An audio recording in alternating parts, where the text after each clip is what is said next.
Hello everyone, I'm Captain Logan, and welcome back to Comic Book Late Night Unlimited, now with 20% more lateness. It is I, Captain Logan, and joining me as always is my co-host Chris, and my other co-host Austin. Ahoy, ahoy, everybody. Hi Austin, thanks for your patience with technical difficulties. Oh, it's all good. It's just technology. I'm ready to go to sleep at this point. I've crashed a bit, but we're going to attempt to have a show. And if I put a whole sentence together, I'm going to be absolutely shot. I just do some jumping jacks. Exactly. That's a good idea. Jumping jack flash. Mm-hmm. It's a gas. Yep. I was going to say, too, whoever it is that... There's some force in the universe that really doesn't want us to talk about Darkstalkers, I guess. Yeah, but then the universe turned around and went, psych, nope, you're talking about Darkstalkers while you're more tired than you were. Guys gotta talk about popular character Jeddah. Freaking universe, man. Yeah, so tonight our featured book is going to be Street Fighter... Is it Street Fighter X Darkstalkers versus Darkstalkers? It's a Street Fighter's Darkstalkers crossover that came out in 2017. And we've got I forget his name. I forgot to write it down. I apologize. We have a requester that keeps asking for Street Fighter things and gave us 2 in a row. And we staved this off for a while. This is before Austin was co-hosting with us for the whole program. Right. He's already regretting that, I'm sure. And we 1 week we had to do Ninja Turtle Street Fighter, which was fun enough. Yeah, the art wasn't great, but I enjoyed it. They didn't do anything whatsoever with Jenica. I don't know why she was there, but it was okay. She existed. And then Austin and I had to review some of the Street Fighter comics that this is in continuity with, and kind of same review, right? Like. The art was not the best. It was okay. I was able to follow the story. I don't remember much of it now. I remember there was fighting. That's all I remember. I remember that, and I remember there was in like evil underground shady organization that also featured into the Ninja Turtles book. That shockingly in 9 issues of this is not even referenced, which was really surprising to me. Yeah, no Shadow Luge that was there. That's what it is, yeah. That's because it takes like 6 issues for them to walk 10 feet in this 9-issue miniseries. No, it had a little bit of Dragon Ball Z pacing. Yeah. Vegeta's gonna be here in 1 year. We gotta get ready. Anyway, we'll talk more about that later on in the program. If you are watching live right now, first of all, apologies again for the lateness. And if you'd like to put something on the wheel, we're going to start finally spinning the wheel, folks. And I got it together. We've got it. It's going to spin. And at the end of the show, after we review Street Fighter something Darkstalkers... we're gonna spin a wheel and figure out what our next featured book will be, and for a $5 super chat, you can put something on said wheel. I've got a few things on it. Austin has a few things on it. So does Chris.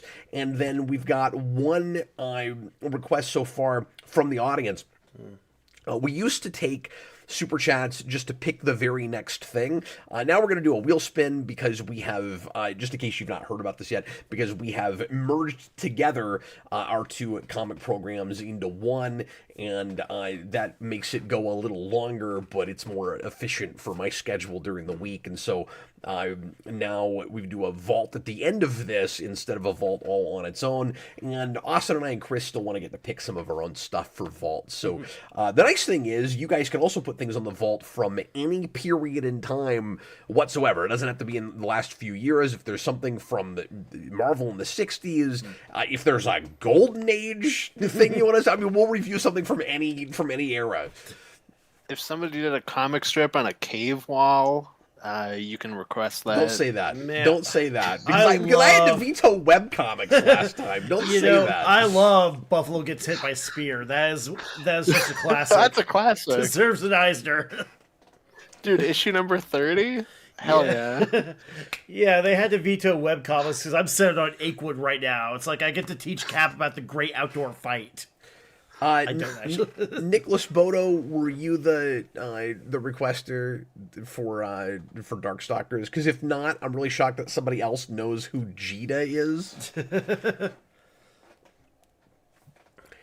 Anyway, well, let's go ahead and get into the festivities for this evening. We'll start by looking at books coming out tomorrow, and I'll try not. I always say this. I'll try not to spend too much time on this tonight because we're starting so late. But I've got, I think, 4 or 5 books tomorrow, including Spider-Man, Superman is tomorrow. yeah. I do believe. Yes, there it is. Yes, it is. What's that, Austin? I'm sorry. Oh, I said I think it is, and then I just saw it. Yeah. There's also a Spider Carnage thing. Thank you for that input.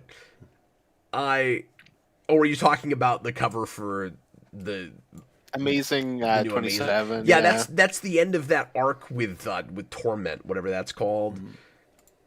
Oh yes. Yeah, That's right. when I saw this cover, I was a little tempted to get it just for the cover until I realized that it was the end of this Death Spiral thing, which I've not heard great that'd be things awkward. Did Well, but I mean, you can buy things just because the cover looks cool, I guess. That's but fair, then, yeah. But then I'll read it and I'll review it on the show, and then I'll be like, "This is awful." Probably. Well, you didn't read the whole thing, and so then somebody will put it on the wheel, and then we'll do it like 6 months after it's over when it finally comes up on the wheel. Yeah. And then people will be like, "Why are you talking about that now?" Did they originally want to call the villain Spiral, but they're like, no, there's already somebody named Spiral in Marvel continuity. Maybe so. And remember, last show I was talking about the unlikely inevitability that they weren't thinking about McFarlane's Torment arc when they named a Spider-Man character Torment, especially because it's related to symbiotes and he co-created that whole thing. Yeah. So maybe it was just a matter of time that we had a Spider-Man villain named Torment. Yeah, it was. Eventually, you're gonna hit that word in the random word generator for villain names. But even I at this point am tired of all the symbiote stuff, and I love Venom and Carnage, but there's so much of it, and it seems to be mediocre to bad most of the time. And I wish we could get away from it. It's sort of like multiverse. I love conceptually multiversal stories. My first novel was about a multiverse. I love that idea.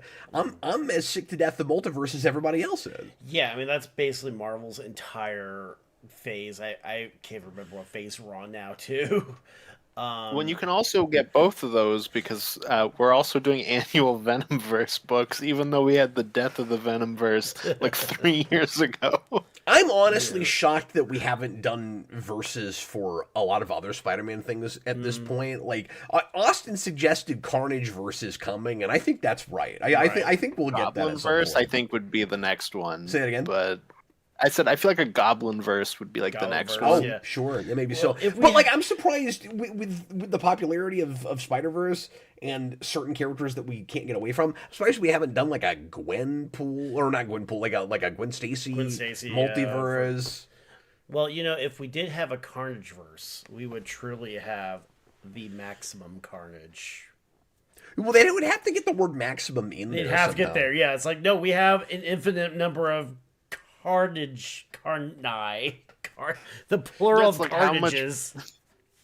It's like how much more carnage could it be? And the answer is none more. None more carnage. It's like we already had the maximum. Well, I think you have a cap off at everybody's dead. The maximum carnage is everybody's dead. Yeah. And if you do that in a multiversal way, then your carnage verse would be there are no universes because he killed them all. The Carnage verse is just a bunch of carnages that make a locust thing that goes through the universe eating them. Is it surprising to anybody else? I don't know if I've made this point before. That a few years ago, I don't know, maybe we're coming up on a decade for this now, Chris. Yeah. Like 7 or 8 years ago, we had not Maximum Carnage, but Absolute Carnage. Remember that? Oh, I do. Which is a name that is Weirdly like fortuitous, sounds different now with the Absolute universe with DC. It's really kind of odd that we have that. Yeah. It's like we're just looking for a word that's bigger than Maximum. Wasn't there an arc in like the 2000s, like late 90s, early 2000s that was minimum Carnage? No, that's in the 2010s. The 2010s, okay, yeah. Yeah, that was Eventually, was a we crossover will book get through Infinite several Carnage. Infinite Carnage, yeah. Mm-hmm. Yeah. Anyway, other things coming out tomorrow. I went ahead and started pulling Superman with the new arc, Austin, because I like that last issue with Superboy Prime well enough. So I'm gonna try at least an arc on that. Absolutely. Yeah, I'm gonna try to prioritize getting through that run so I can catch up and talk to you about it. Okay, cool. I'm sorry, did you say you did catch up, or you're hoping to? No, I'm gonna prioritize like over the next week, trying to catch up on that. Sorry, I keep missing like the first 2 or 3 words you're saying, and then it ruins the whole sentence. Oh. Absolute Wonder Woman 19 is tomorrow. Also, Absolute Flash. We keep having these weeks where there's like almost no Absolute, and then they all kind of stack up. They'll hit once, yeah. Detective 1108. Who's on Detective right now? I don't hear anything about this book. Tom Taylor. It's Tom Taylor, I think. Okay. All right. Tom Taylor, who Sorry, go ahead. I was just gonna say, because he was the one that was doing the Joe Chill daughter storyline. I think that was like early in his run. That's right. It's all coming back to me now. Tom Taylor, who I have always said should not be allowed in regular continuity. That man should only be allowed to write things outside of continuity, and if he wants to have like his own universe that he can play in and do whatever he wants to, like Tom Taylor is glorified fan fiction, and I say that in the nicest way possible because I have liked a lot of Tom Taylor, but as usually I kind of what's the word, like, really my brain is fried right now. But I as guilty pleasures. Yeah. Like he's always been a guilty pleasure writer for me. Say again. So you're going full check Dixon. Dixon just came out the other day and called him a tourist. Oh wow! No, see, I don't go that far. Like I like him well enough. I've bought and read runs and in the case of that first year of Injustice, like multiple times. You and I, Austin, liked Deceased quite a bit. Like this is, I would say nothing against Tom Taylor. It's one thing against Tom Taylor. I don't think he should write in continuity. He has a very specific voice that's kind of fanficky, but I enjoy it for what it is. He just shouldn't touch anything else. Archive of Tom's Own. Flash, Green Lantern. There's a Green Lantern book. I forget which one because this is just regular Green Lantern that I think is about to hit a big like milestone and it is supposed to have like a giant jumping on point. And I'm tempted because I keep hearing good things about Green Lantern right now. I was going to say that might have happened already because I know Flash and that were announced as having that like around the same time, and the Flash's was the last issue, was 31. So I don't know if Green Lantern's had it already. Okay, see, I thought there was a book that had a Green Lantern book that was up to like a 50 or a 60, but the main Green Lantern book is only. I think that's the Green Lantern Corpse book.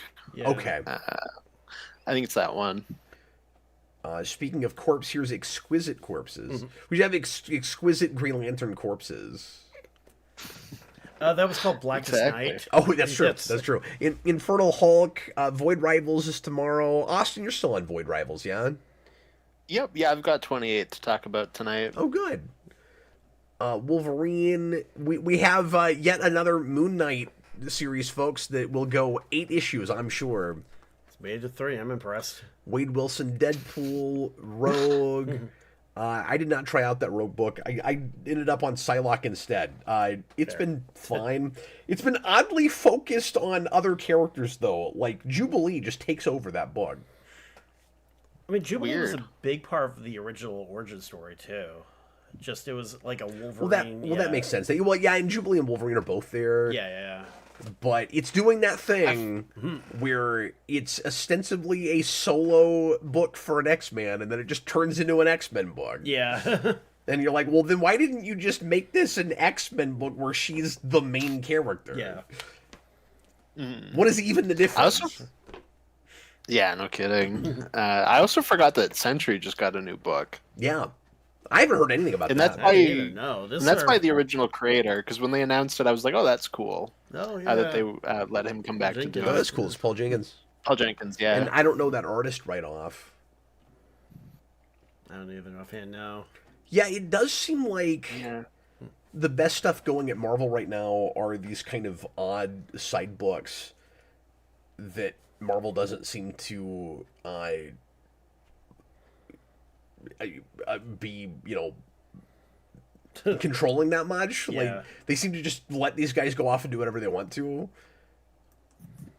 which is nice because like some of that stuff's been okay. I wonder how that Rogue book is that came out. I think at the same time as Psylocke. I just had a moment where I was like, you know what, maybe Marvel's turning around, and then I scrolled down a little further and saw The Amazing Spider-Man Spider-Versity #1. Spider-Versity. Oh, yeah. Yep, it's still Marvel. They have an absolute one step forward, two steps back thing going on. But the best thing, because I've gotten a little bit of crap recently for giving Marvel so much crap. Right. And my response to that has always been, yeah, okay, but, like, look at what they're putting out. Like, everything kind of sucks. And look at all the random books that Chris is throwing his money away on and then not continuing with, And then, but real quick, the nicest thing I can say about them is I have a couple of Marvel books on my pull right now. Yeah. And I've been back into current for a year now, and I could not say that up until a few weeks ago. Or up until, like, 2 or 3 months ago now, I guess. And there were mini-series occasionally that looked kind of interesting that I would try, and then usually they'd fizzle out, but, like, I would buy all of it because it was 5 or 6 issues. I'm actually buying monthlies. Yeah. Or what I think are supposed to be monthlies that will probably get canceled prematurely. Yeah. But I'm even thinking about pulling the new Daredevil book, because I did buy the first issue on you guys' recommendation, and I read that today, and it's absolutely solid. Yeah. I like the atmosphere in that book a lot. Like, it doesn't feel too retready like I was expecting. Yeah. Like, it's still your, dark and kind of brooding Daredevil, although Matt Murdock himself is in a place where he's not super broody. No, yeah, he's got his stuff together, too. As much as he can. I feel like it's kind of similar to Spencer's Spider-Man, where like I feel like it's not groundbreaking right now, but like it's like a solid, just bringing it back to basics, and it feels a little refreshing. But like the art really pops. Yeah, like it's hard to describe, really but it's not exactly anything I've seen before. Yeah, and it's and maybe this will change after an issue. And I don't know if you guys had this or if it was just the headspace I was in. Right. I'm going to say this out loud, and it might just be a dumb thing to say. Right. But the feeling I had, Chris is like, it will be. The feeling that I had reading it, it's the closest that I've had to the like atmosphere and feel of the first season of the Netflix show. I can see that too. Yeah. Like it really read like that to me. Okay, yeah. Yeah, it makes sense. And I've not had that in comics before. Mm-hmm. I think it is. It feels like what Born Again should be. Yeah, exactly.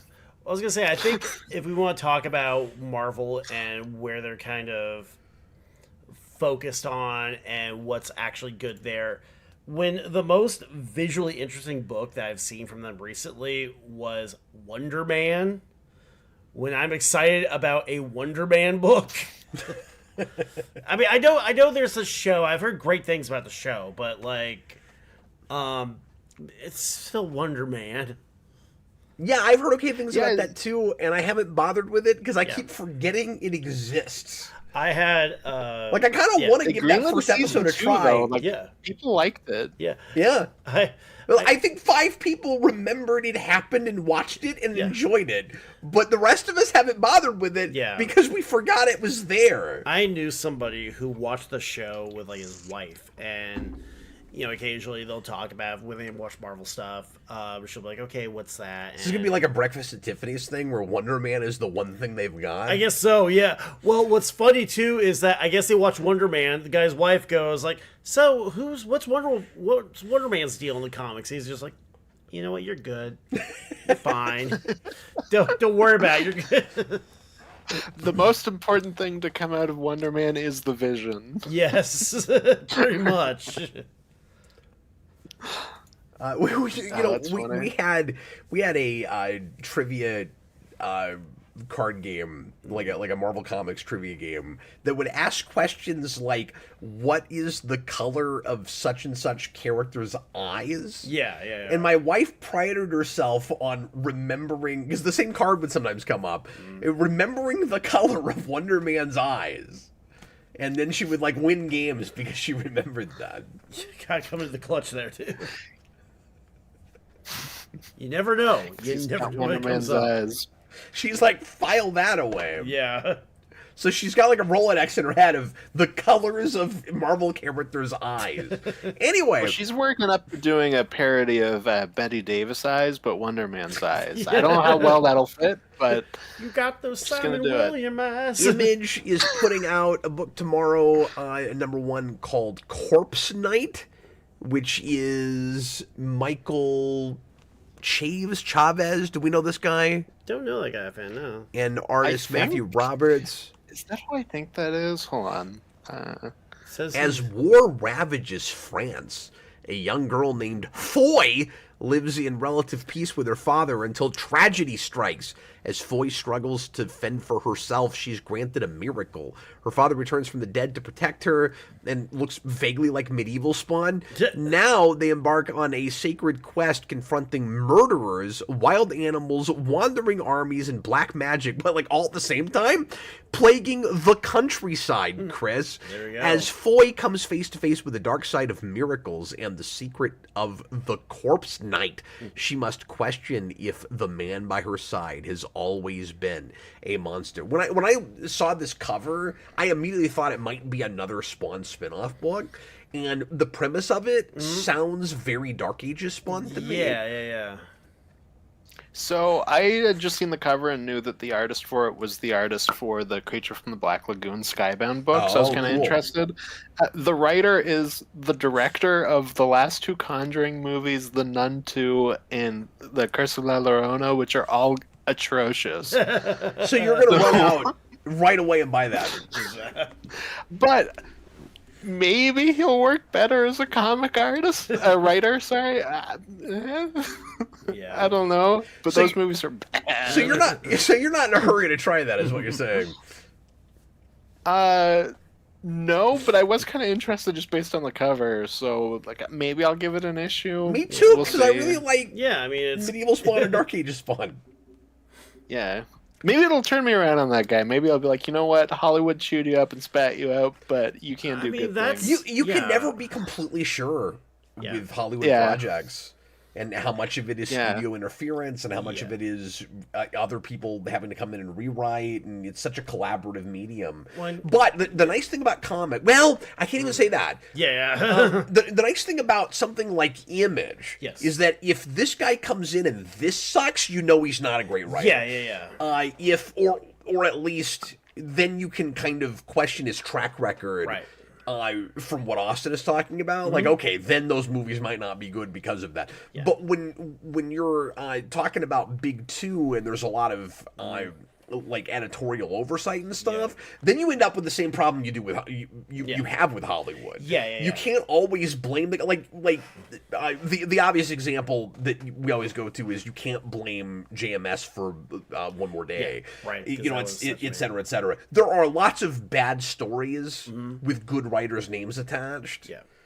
And you look at the beginning of New 52, and it was a whole lot of editorial meddling, and you go, well, here's a good writer that was just screwed with, et cetera, et cetera. But that's what's nice about the Image thing is they're ostensibly creator-owned books, and they're allowed to keep the rights to everything. And so if the book sucks, you blame the team that made it. It's on them at that point.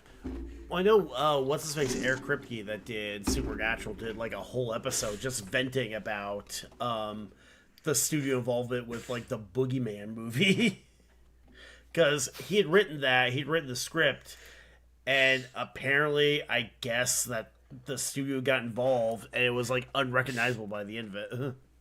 Akira, what color are Wonder Man's eyes? I think it was blue. I can't remember. Is blue or green? I think they were blue. Maybe blue. Yeah, blue's typical. I'll Google default. it. Google will let me gonna know. Ask though. I'm sorry. What, Austin? So I'll Google it. Let's see. I mean, I thought his eye, he had like Gambit eyes too, where they're black with, like pink irises. It'll turn out that game was completely wrong. Yeah. Sonic 86 is tomorrow. Phantom of the Opera. Austin, you've been reading that, yeah? Yep. Oh yeah. No, I love the Skybound Universal Monster books. Apparently his eyes are glowing red. That's what Google said. Oh, okay. Hey, there we go. Okay. I don't remember that being the answer, but this was 20 years ago. Yeah. So here it is. Amazing Spider-Man Spider-Versity #1. Should we read some Marvel copy? Maybe we should. Let's do it. Learning to Crawl. Haven't we had a Spider-Man book called that before? I feel like that. Yeah, we've definitely heard that. Miles Morales, Spider-Gwen, Silk, Ariana, Spider-Boy, and Spider-Girl have one thing in common. Spiders? Spiders, I would think they aren't ready. Because they got to go to Spider-Versity, I guess. According to former Resolute Spider-Man Norman Osborn. He's the Resolute Spider-Man. Yeah, they should have called a book that. They should. The Resolute Spider-Man. Like, is that any worse than Superior? Series. Look, Superior at least like made sense in its own. No, I don't want to talk about Superior. I'm just talking about that as a title. Yeah, okay? I mean, Superior was like Jumping the Shark to me when it first came out as a title. I mean, the title. So I guess, Resolute Spider-Man, yeah, I can get behind that. I'm sorry, Austin, what were you saying? I don't know. I don't remember now. So he and Spider-Woman are going to train them to meet the next threat. The only way the Green Goblin knows how, because the next threat might well be the Green Goblin. So first of all, this copy is terribly written because it has punctuation where punctuation shouldn't be. It has all these clipped like sentence fragments. And secondly, does anything about that sound remotely appealing? Who on planet Earth would read that based on that blurb? Yeah, I'm back to crapping on Marvel because they deserve it with stuff like this. They got one thing in common. I mean, when you say, hey, we're making a new Spider-Man book, it's Norman Osborn training a school of Spider-Men, you can make fun of Marvel. Yeah. What the hell is that premise? Yeah. The fact they're like, he's probably going to be the villain. If he's not, it's going to be a really obvious red herring. No, it's going to be some other new green guy. Because weren't we talking recently about their casting like a new Green Goblin? Am I remembering this right? Maybe I'm wrong. Probably. Well, I'm not sure. I think at one point we said it was Paul. Yeah, I thought there was something about a new one, but I could be wrong. I still don't think Paul is going to stay dead, by the way. In Your Skin, #1. Image has a bunch of #1s coming out tomorrow. Yeah. Priyanka is a Bollywood Uber fan. Just let that sink in. Who has been obsessed with film star Aisha Sen since she was a kid. She's watched her movies over and over and knows her dances beat for beat. But after a once-in-a-lifetime chance to meet her idol goes awry and Aisha announces her impending retirement from the movies, Priyanka decides that if Aisha isn't going to live the life she's supposed to, Priyanka would be more happy to take over for her. And then there's like a horror thing. Okay. Yeah. I will say, Bollywood Uber fans. I never thought I would say that out loud on the show. I mean, I've seen, what was it, like the RR like press conference where like somebody ran up on stage and attacked one of the actors just because they loved him so much. Oh my god. It's like, I loved you, man! And then you punch him. Bunch. I see. I don't understand that. That gets into that misery territory. Oh, where yeah. It's like, this is how you treat someone that you idolize. Well, it's like Norman Reedus didn't do cons for the longest time because, like, somebody just straight up bit him. They my just God. went, I'm a zombie. Arr! And then, Okay. like, legit. I gotta read about Headlopper here. All Here's some more image copy. Dive into Headlopper for Andrew McLean's masterclass in kinetic action and dark humor. Witness Norgal behead mythic beasts while his chatty severed witch head companion Agatha. You always gotta have that head that's talking at you. Exactly, yeah. Provides relentless sass. Oh. It's visually stunning high fantasy carnage. This copy is trying too hard. Yeah. That proves decapitation is better with company. Celebrate 10 years of this award-winning hit series with a new extra link #1. Oh, okay, so this existed already. I was about to I've say. never heard of this. Because I don't really know anything about Andrew McLean as a writer-artist. Me neither. Because looking at that, it's like, I haven't heard of him. I have heard of Jordi Belair. And it's sad when the colorist is the biggest star in a book. So, Curse of Shirley Johnson is already at #5, and I actually tried part of the first issue of that in digital. Yeah. Here we were talking about this, and I was shocked that it was a Spawn adjacent book. Yeah. And it's about a little girl victim of Billy Kincaid's. Mm-hmm. And what's amazing about it is that it is as incomprehensible nonsense Yeah. as any of Spawn in the 90s and early 2000s was. And it's incredible how authentically written to match that stuff it is, not being written by Todd McFarlane. I couldn't believe it. Good. I was reading that going, this reads like it came out 30 years ago. Yeah. Huh? Couldn't believe it. I have no idea what the hell was happening, but I couldn't believe it. When issue 1 came out, I was like, "Ooh, what's this new image #1? Oh, it's Spawn related," and then it kept going. But I just had to know. And, like, she's got a clown face for some reason. I don't know what that's about yet. I don't know if I'm going to keep reading it. It was weirdly nostalgic. You know, in like a masochistic sort of way. Did you know they brought Youngblood back? I did not for 5 I did, yeah. I've seen Liefeld hype it up, but I'm looking at that book next to it, the Florida Hippopotamus Cocaine Massacre. That's the greatest title of all time. I can't wait for you to bring in a review of that. It's already 3 issues in. Oh, wow. That's the from greatest Mad title of all Cave. Mad time. Cave, yeah.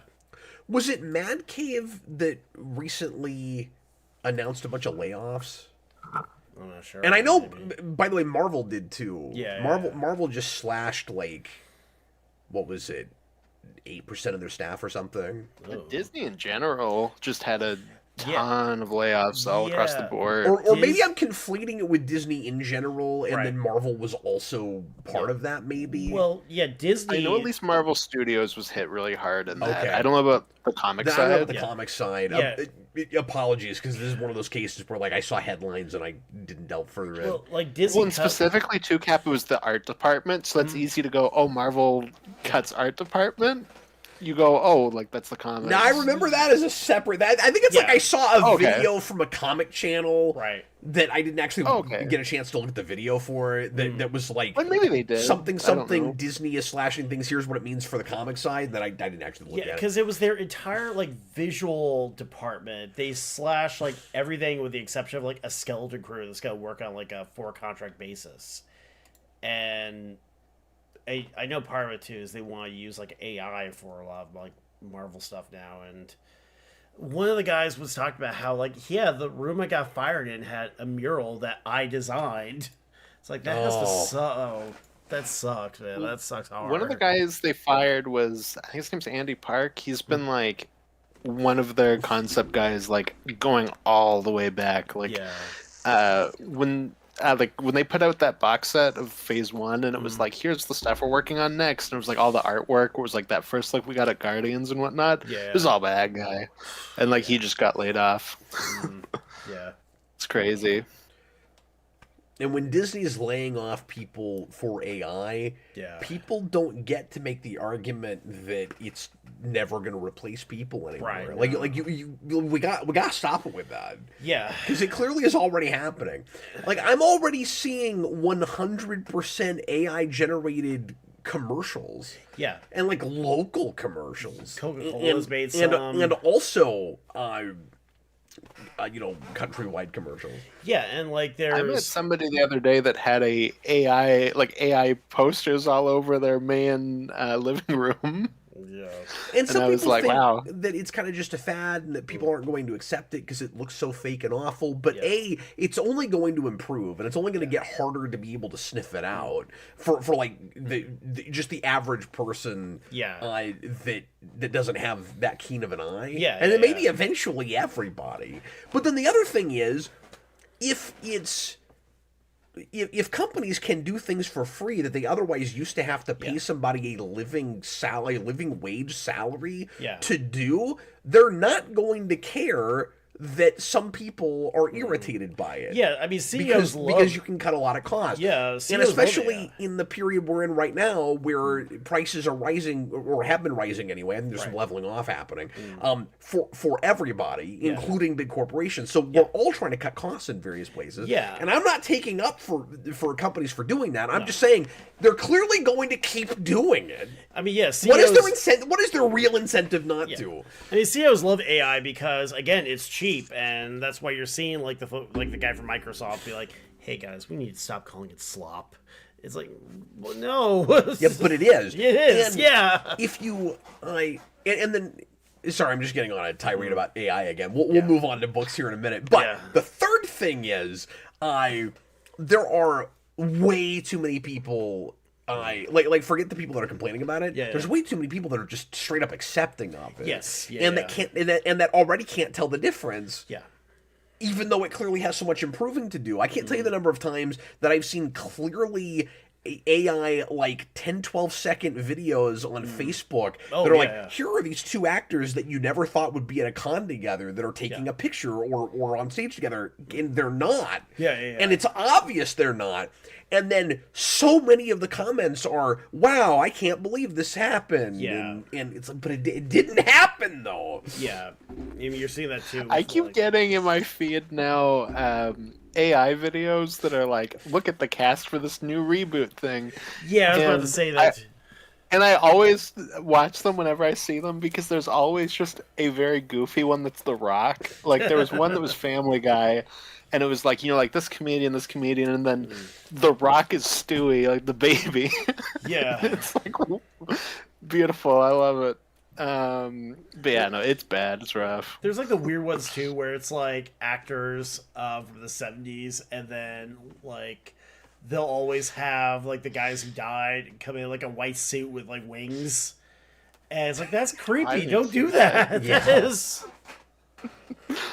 I just don't like think we're that, honoring no. that man correctly. Yeah, exactly. Well, it's kind of the Chadwick Boseman Spawn thing exactly. again. Yeah.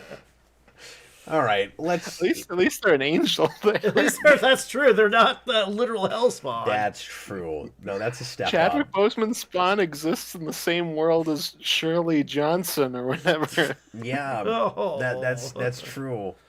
And Cygorb and Overkill. An overkill. Okay, I mean, that's a good thing. But the flip side of what you're saying, Austin, that's totally fair. At least he's an angel. But on the Spawn side, at least it's drawn by a human being. At least it's made by human hands. That's true. That is true. Yeah. So I don't know. Would you rather take I'm AI slop, but I'm angelic, Right. or I'm a hellspawn, but a talented man drew me? Exactly. I don't know, if I were dead and found out that I'd been drawn on the cover of a Spawn book, I'd kill myself. All over.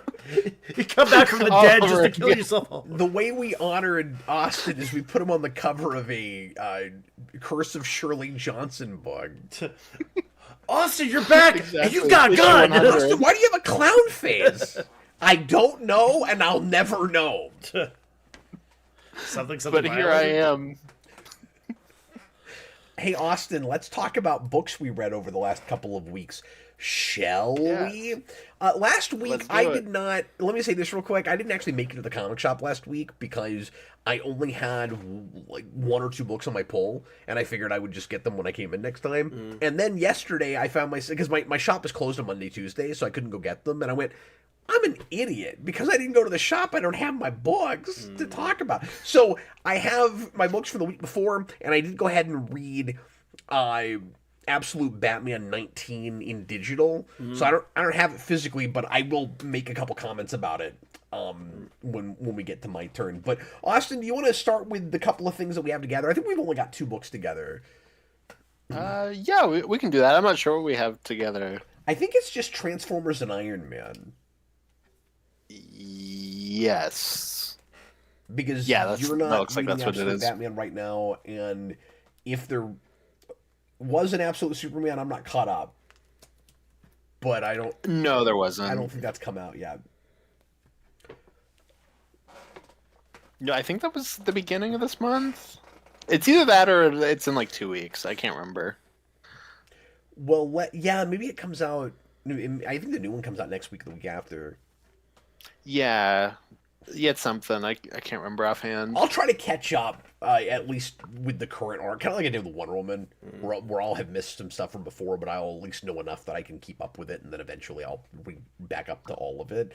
Because I bought the last 3 or 4, and I haven't read them yet.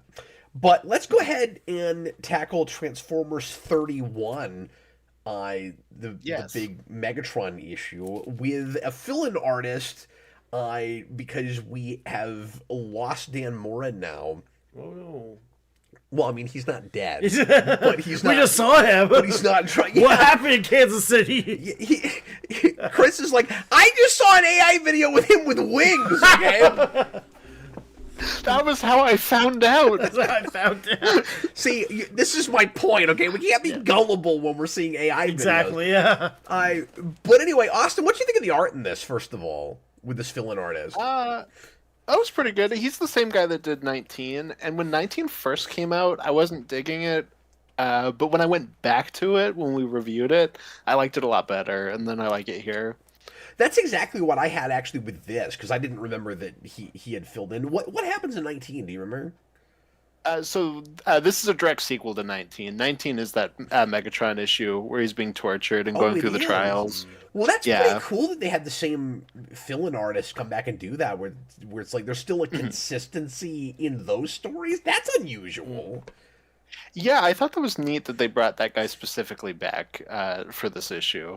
I thought his real sketchy, pencily style was just absolutely right for all of the carnage that happens in the. Speaking of carnage, in the action in this book. Yeah, definitely. What I think what threw me off last time was it was the first time they really got away from like the specific Johnson-y, like scratchy kind of look, and it just kind of threw me off the first time I read it. I think is all it was. But no, he's got a pretty good cartoony style. Well, and it's weird reading him interrupting Mora, because now you've been reading something that's a great deal more polished than what Johnson was doing.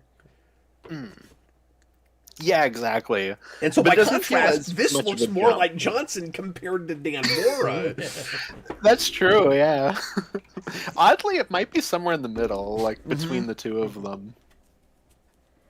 I enjoyed this a great deal. I read it right after it came out, and I couldn't remember exactly what happened in it, so I looked at it again today, and it was I picked up more on things happening on a second read, and Austin, everything about the symbolism of Megatron's gun form as him as a subservient character when he really wants to be like the big man on campus in control of everything, I thought was fantastic. Yeah, I agree. I thought that all of that was really cool. And how they're like, you have to work on your like control powers because it didn't work with Starscream at the end of Johnson's run. And the main way to do that is to like give in all of your control to us. All of that was so great. Like, Kirkman is taking the Decepticon philosophy to the absolute nines, dialed up to 11, with the idea that, well, it's always been might makes right. It's always been like whoever is at the top of the hill. So, the big problem with the philosophy is that you're never going to be the top man on the hill forever. There's always going to be somebody that is more powerful than you are, and so like the philosophy immediately breaks down when you're in charge, because in order to hang on to that, you're gonna have to either defeat everyone or be subservient to someone else and just sort of pretend like you're on top of everything. Yeah, and I'm convinced because the end of this issue is Megatron like goes into like a weird cocoon thing, and they're like, "Oh, his body is changing." I'm convinced he's gonna come out just looking like animated Megatron, because last issue was about bringing Optimus to the animated Optimus place. So I'm like, Kirkman just really loves that show, and it's like, okay, we're gonna rework it a little bit into more of that status quo. And I'm glad you told me about that, because I've go. not seen hardly any animated, and so all of that went over my head. I was like, oh, we're just changing designs, I don't know why. And then I don't know if the Alita thing from last issue comes from anything, or if that's a brand new design for her.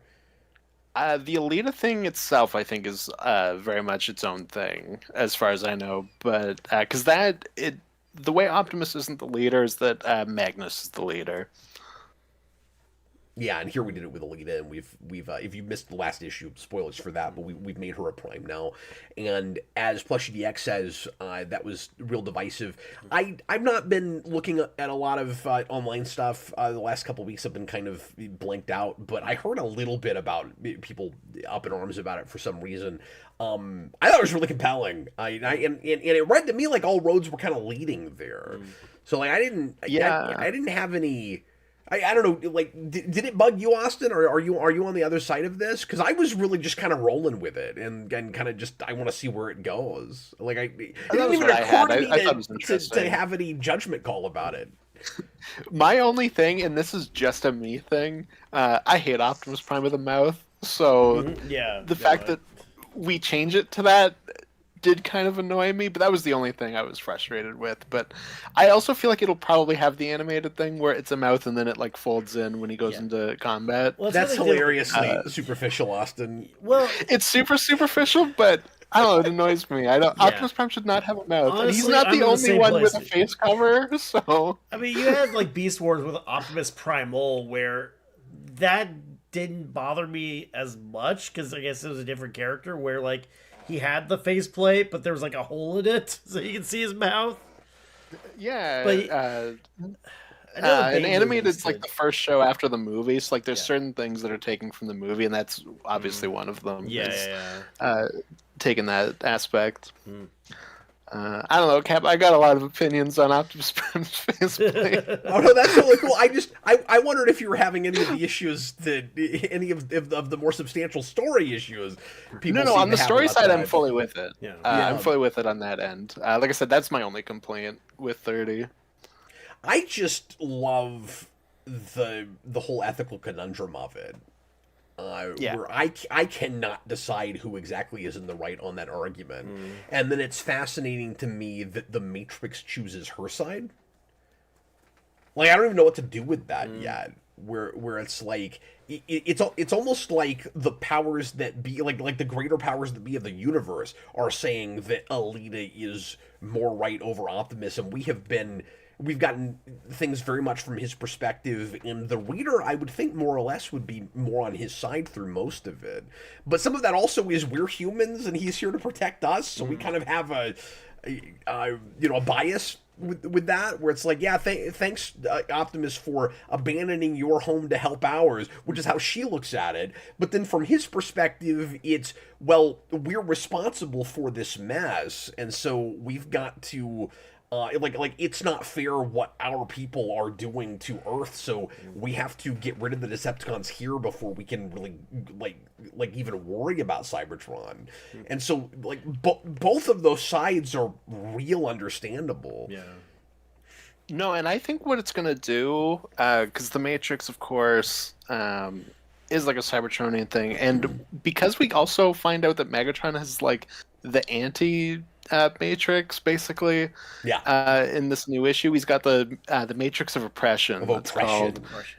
Yeah. I feel like we're gonna dive more into that like religious stuff with that, and I think we're gonna do something with Primus is like the god that is in Cybertron, and so the Matrix is subservient to that. So like, of course, it would want that protected before anything else. So I feel like that's probably where we're gonna go. Oh, and then it stops being a morality issue, and it's more there's a clear bias there.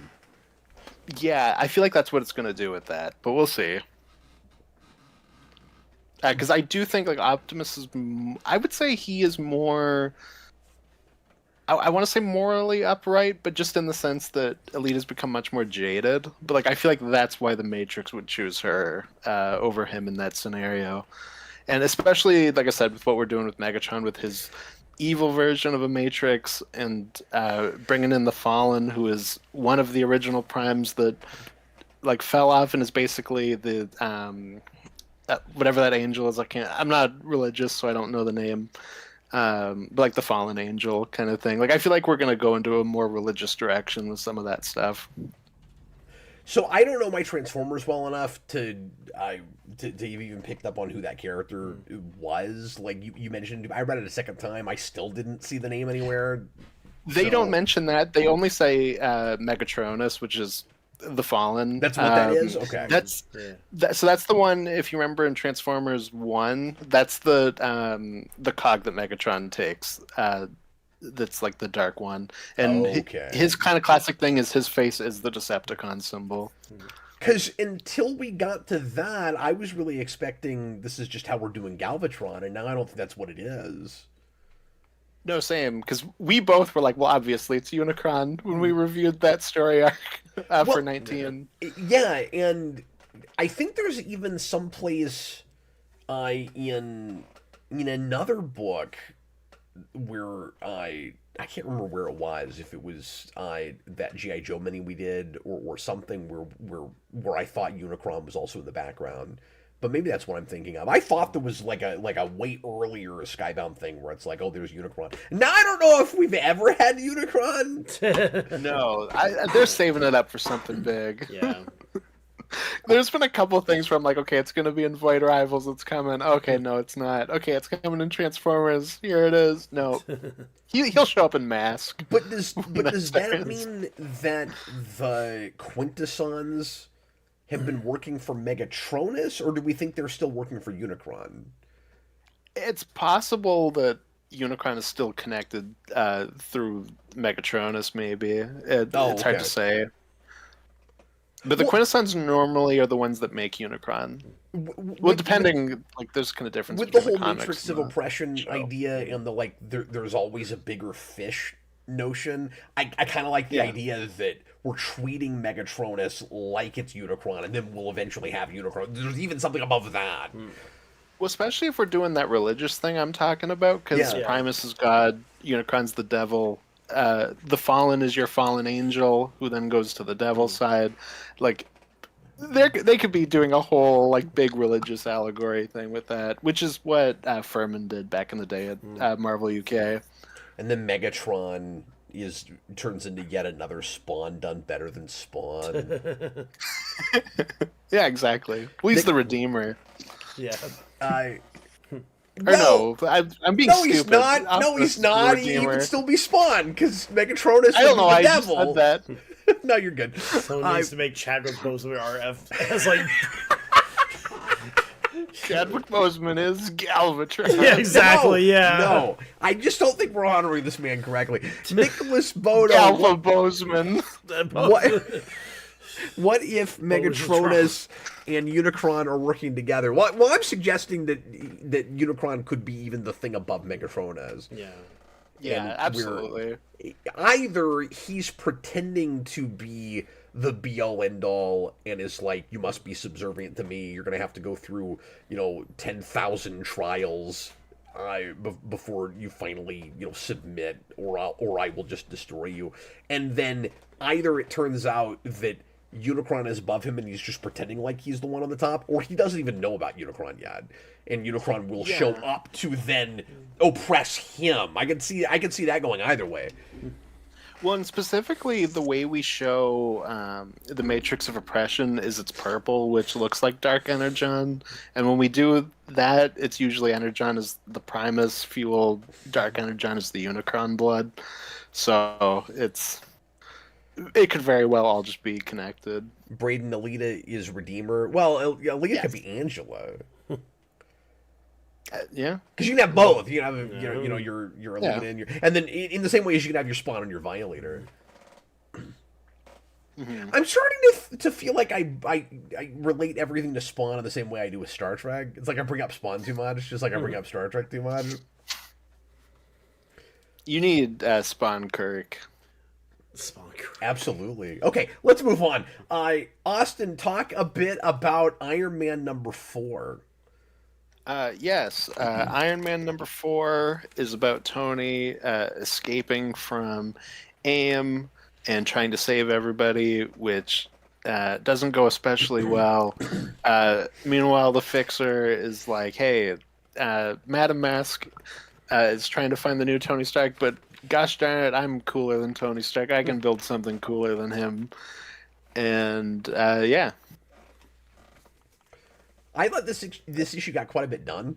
This is hands down my favorite of these so far, and it's my favorite cover. Absolutely, yeah. I enjoyed it the most as an issue, to be honest with you, just because it's a little meatier than some of what we've had. I didn't feel like it was. I don't know that any of them have been like full on stalling, but this one I felt like was like really ramping up, and it's real involved. Thank God I've read some Thunderbolts now.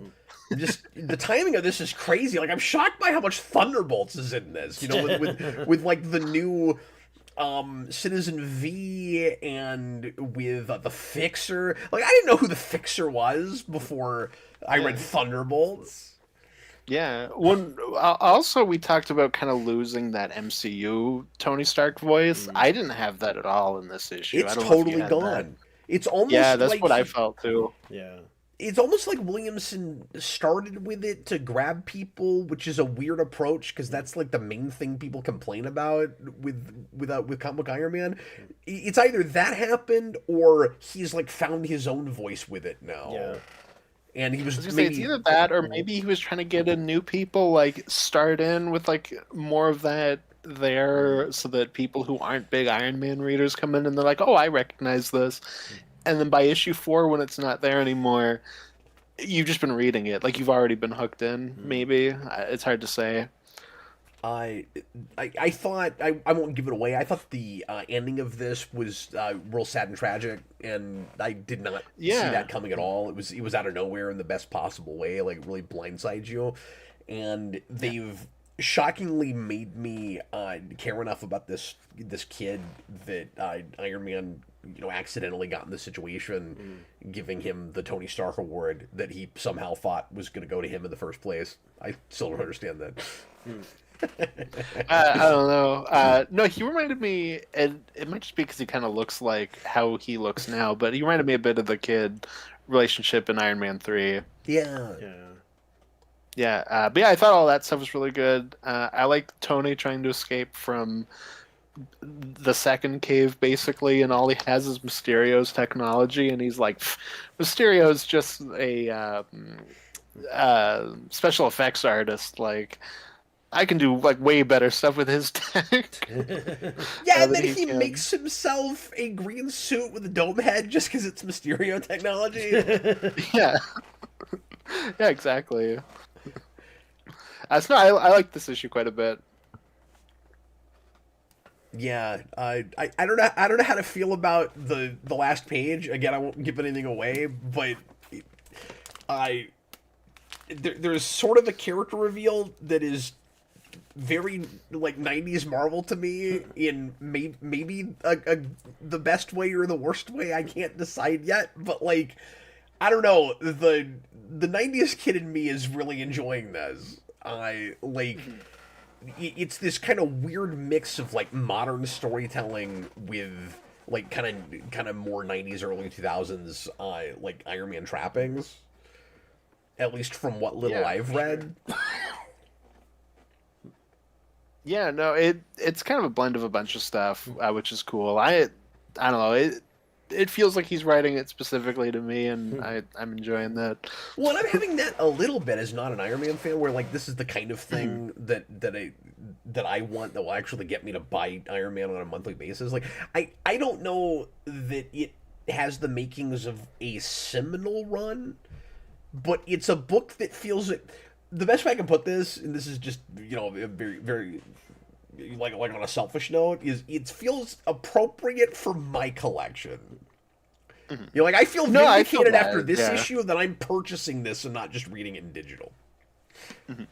I feel that. Like I've been really enjoying this book. I also wouldn't say it's like the greatest Iron Man run of all time, of course. Like that would be super hyperbolic, but it's been a breath of fresh air.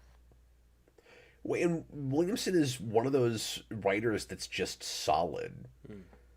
He's got such a consistent quality and output that like you're. No, I agree. Like I've liked everything I've read from him. You're probably gonna get your $4 or $5 worth. Yeah. No, I'm very excited. He's doing the Wolfman book for the Skybound Universal Monsters, and I'm very excited to see what that looks like. You told me about that. And it's also impressive because he's very prolific. Yeah, he's constantly doing stuff. Yeah, he's one of those writers who just kind of pops up places where you don't really expect him to. It's like, hey, whoa, you're on that book, cool. Yeah, well, he's got 3 big ongoings for Image, Marvel, and DC. Yeah, and he keeps doing minis and stuff. Yeah, like he seems like kind of a Cullen Bunn type, except from what I've read from him, he's more his quality is more consistent than Bunn. Nothing against Bunn. I've loved stuff from that guy, but he also was getting so much work at one time that I felt like he was kind of oversaturated, and like you could see the books that he was kind of phoning in and the books that he was really excited to be there for, but he was also getting way too many random properties, like random kind of like 80s 90s nostalgic properties, and Joshua Williamson's doing mostly just big characters for Big 2 stuff, and then he'll run off and do like a stray miniseries here and there. Yeah, no, every time I get one of his books, I'm like, okay, is this finally going to be the time where I'm like, okay, you had to like kind of rush this one out a little bit because you've got like 18 books on the go, and so far I haven't had that. So, and I've got one of his books on the wheel. Oh, okay, cool. We'll reveal all our real books at the end of the show. Yeah. Austin, why don't you run down the rest of your pulls from the last couple of weeks, sir? Okay, well, I can just jump straight off of that and talk about G.I. Joe number 21, which, of course, is another Williamson book. And this one's cool because it's almost entirely a silent issue. It's not exactly. There's like a little bit of text at the beginning. But outside of that, and it's not dialogue, it's just like computer text. But it's a throwback to Larry Hama's silent issue with the original G.I. Joe 21, so that's cool. And it's Cobra Commander coming in and killing ninjas. And ninja action, all done silent, is cool. I like that. Austin sent me a message after you read that, and he was like, well, that was fast. I got that done quick. Yeah, that's this one I've read all week. Yeah, exactly. Next up, I'll just jump to the next Energon one. So Void Rivals number 28. This is still, I think, right in the middle of the Quintesson War. And the big thing with this one is that we thought for a second it was all going well, and now it's flipping around and everything's going bad again. So one step forward. that exactly. The One step forward, 2 Quintesson steps War back. is Marvel Comics right now. Exactly. So yeah, that's been just like wall-to-wall action, but it's been pretty fun. And the cover for the next issue is one of the main characters, like at the trial thing from Transformers the movie, and I'm very excited for that. Cool. Is the scope of it real gigantic? Like, is it a big space epic? So it's not like going around in space. It's more the Quintessons show up and they are invading. Like it's almost more of like a Independence Day type. Like they're just kind of destroying the planet that we're on, That sounds cool. and we got to fight them off. And it was like the funniest thing I had reading it from the beginning was, I'm so used to only seeing Sharkticons next to Transformers, so they're really small. I did not realize they're giants compared to human-sized people. That makes a lot of sense, though. Kirkman's having to think a lot about physical scale. Yeah. Just Yeah. throughout all of this. Yeah. No, and I had that with the Quintessons as well, where it's like I'm so used to seeing them next to Transformers that I don't think of them as big. But then you get them next to our main characters here, and it's like, oh yeah, no, they are, probably like 15 feet tall. So they're still pretty imposing. That's fun. There's There's a part of me that wants to just skip to that arc. Yeah. No, I mean that's one of those books that it almost feels like it doesn't have arcs until that happens because it's just kind of flowing. Yeah. It's just kind of one of those books. Yeah, I still haven't read past the first arc, which we reviewed on this show. Yeah, I haven't either. Yeah. We got to do that, Chris. Yeah. Next up, I have got. Let's see, what will I do? Okay, I'm going to talk about one of the best books that I read all week. It was absolutely fantastic, and this is a mouthful. So, this is Romeo and Juliet and Godzilla, Godzilla's Monsterpiece Theater. Oh, I've heard about this one. Which, if you are a Godzilla fan and either a Shakespeare fan or a theater fan, this is a must-read. Yeah. This is wonderful. It's basically just a retelling. Okay, so like with the Godzilla versus America book, this is one of those where they did a mini and it's like Godzilla with different literary characters, and then they came back for this new one, and this is the first of that. And I missed the last mini, so I'm definitely going to prioritize it now. But I read this one, and it's wonderful, and it's basically just a retelling of Romeo and Juliet, but like very tongue-in-cheek. And with Godzilla stuff, like Romeo goes to the ball where he meets Juliet, and Mothra flies over as it happens, and like the wind from her wings blows Juliet down the stairs into Romeo's arms, and that's how they meet. And just things like that. It's very fun. The big Mercutio versus Tybalt fight is on top of Godzilla's head because they're about to fight in like the town square, and then Godzilla bursts out of the ground, so they're just on his head fighting. Amazing, yeah. And how they do Tybalt's death is he's gonna go kill Romeo, and then Godzilla's tail comes down and crushes them, and they're still like, "Oh, Romeo just killed him." That's great. It does, yeah. It's wonderful. It sounds like I loved it just so one of much. those like classic different stagings of a Shakespeare play, where it's like it's the same Yeah. thing, but we just uprooted it and put it in a different time or place or both. Which, not to get too far ahead of us, but Yeah, exactly. This was my first issue today, and then our cover of the week was my last issue today, so it kind of bookended, which is weird. That's so weird. yeah. Yeah, There's a whole argument about that sort of thing in our cover of the week. yeah, exactly. I also read Godzilla versus Portland, which is pretty good. Weirdly, it is kind of making fun of Portland more than I think any of those other issues have. Oh, Like, it's more tongue-in-cheek about, like, Portland's kind of a silly place. I thought that was interesting. and I think Texas is about to come out. I think so. Yeah, that's the next one because I'm a bit behind with Godzilla versus Portland. I think that came out a few weeks ago. Yeah. I almost when I was up in Chicago, I almost picked up Godzilla versus Chicago just because it was there. Because you were in Chicago. Because I was in Chicago. Yeah. I'm You're shocked like, that you didn't. being in Chicago, this place, I need to see it destroyed. Exactly. I had a great time in Chicago too, but still. Well, here's the thing. Like, originally we were gonna hit like a couple of comic shops up there, and we did. But like, man, you gotta figure out the bus line. Gotta figure out which line gets you to the blue line and the L train, and then that gets you to the Addison line or whatever. Lord, no, thank you.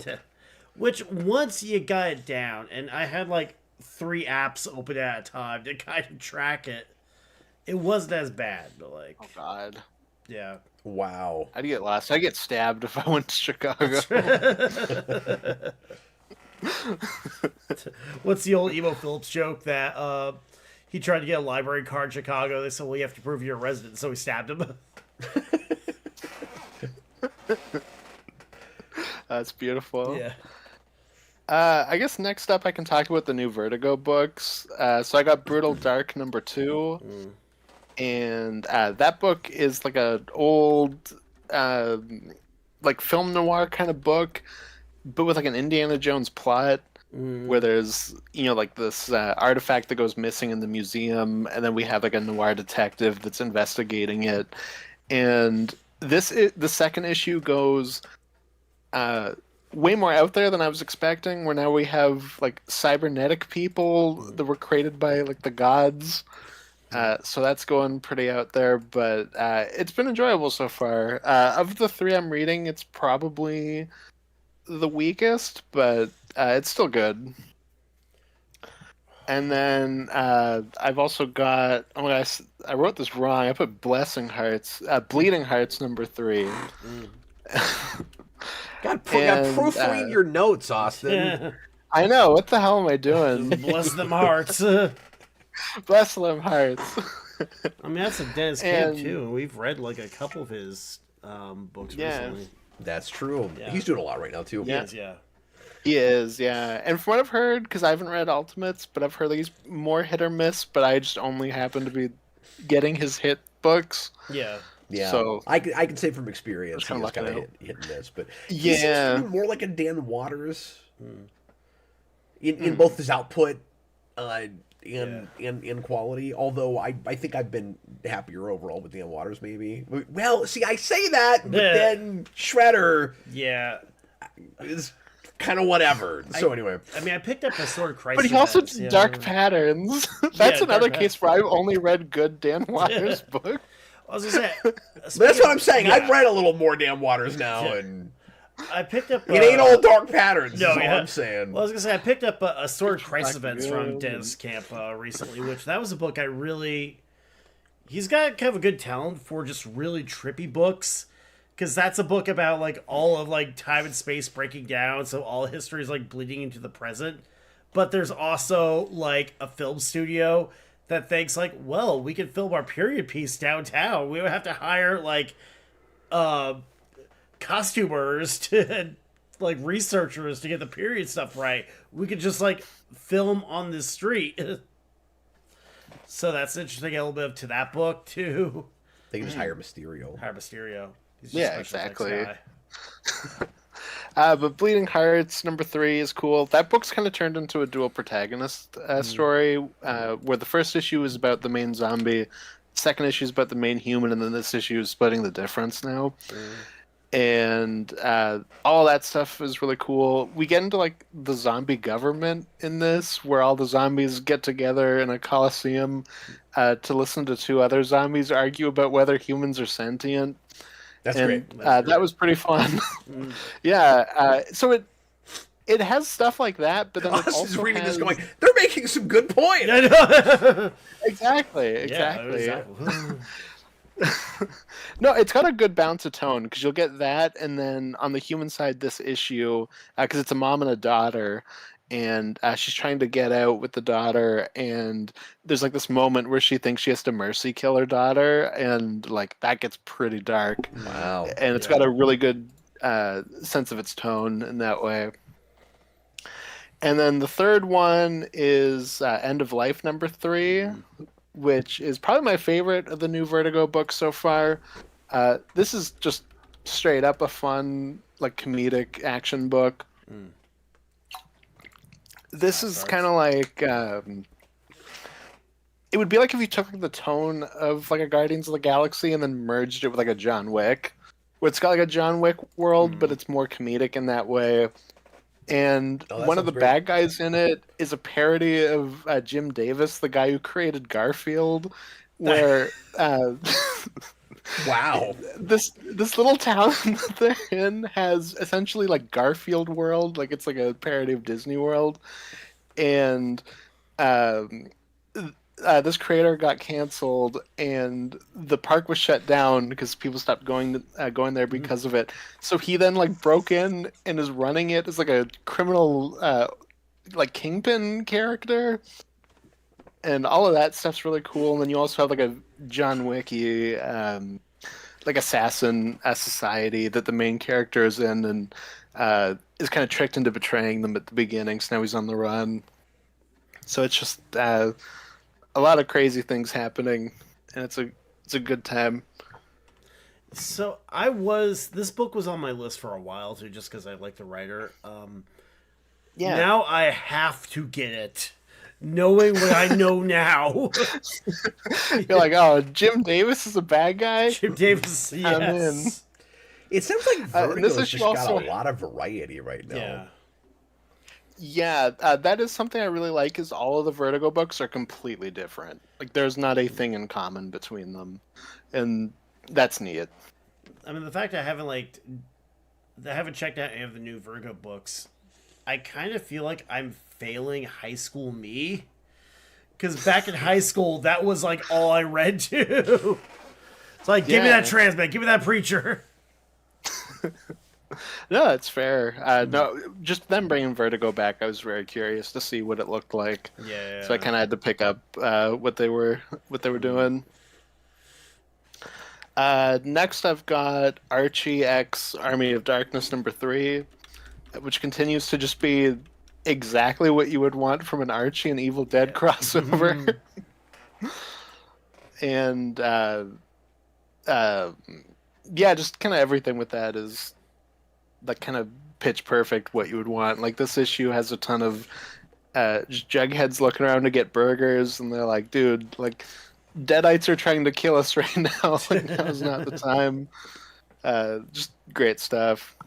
I picked up the first issue and I enjoyed it by showing it to a friend of mine who's a big like Bruce Campbell Evil Dead fan, and just looking at the cover with Archie in the Army of Darkness pose, I sent it to him over like Facebook Messenger. I just get a message back that's just no. It's like, no man, it's really good. You gotta trying to convince him like he'll like this. He's just like can't fathom the crossover. Like, first of all, then Ash is kind of taking it over, where he's kind of coming in and being like, okay, I have to protect all you Archie kids now. Yeah. Now I'm the main character. Yeah. Well, that just means that your friend doesn't know the long history of Archie crossing with I know. darker things. It's like you've never read Afterlife with Archie? Well, you've never read Archie versus the Punisher, which goes back to the early late 80s. Predator just a few years ago, too. Archie versus Predator. There's a long history of that. Yeah, it's like, what kind of... Oh, yeah. What kind of Philistine are you? What kind of plebeian you got over here? Next, I've got Emperor Aquaman number 16, which is straight up just a TOS episode. So starting with 15, where it rebrands to Emperor Aquaman, he's like, I'm no longer a king. As like the god of the blue, I can like connect through the blue to like other worlds, and I'm gonna be an emperor now. And he's trying to connect all these worlds together, and he comes to this one. He goes with one of the Wonder Twins, King Shark, and then 2 other shark guys. And they go to a world that's full of ant people, but then it turns out they're infected with a parasite, and like the parasites are trying to infect them as well. and I was like, this is straight up just Star Trek now. This is cool. Yeah, it sounds great. Sounds and yeah. I want this. I want this book just for the cover. Yeah. You said 16, right? Yep. Because the cover is Aquaman yelling, "We're gonna need a bigger comic bigger book." That's great. Yeah. I need that in my collection based on that. Exactly. Yeah. Yeah, definitely. No, it was cool seeing King Shark team up with Aquaman because I don't remember this from KO. I don't know, maybe it just this aspect left my mind, but they were talking about like visions that everyone started having in KO number 5 about like a bad future. I don't remember this, but Aquaman talks about it, and then King Shark also talks about it, and he's like, "I know that like Aquaman, you are the one that's going to lead us through this. It's like I pledge my allegiance to you." And everybody, of course, is like, well, King Shark's an awful person. He can't work with us. And Aquaman's like, no, like, he's definitely going to be redeemed. It's fine. And he does redeem himself, which is cool. Aquaman should have been like, "No, don't worry. I can control fish, so I can control King Shark." Well, he's got like Mira's powers now, so we can control yeah. water in Yeah, you general. mentioned Yeah, so he's like insanely powerful at this point. Watch out when Aquaman's around drinking fountains. Yeah, exactly. This one kind of ties in Lobo number 2 because Aquaman shows up in that. Oh, I forgot that was out already. Oh yeah. Yep. Well, I know. I went ahead and bought the first issue based on you guys' recommendation because Yeah. Jason likes Lobo, and so I thought I would get that for him. I don't know if I'm going to keep buying it. I haven't read it yet. And one's on the app now too, because I just saw that just the other day. So I guess the figures 2 would be out now. Oh, okay, cool. Yeah.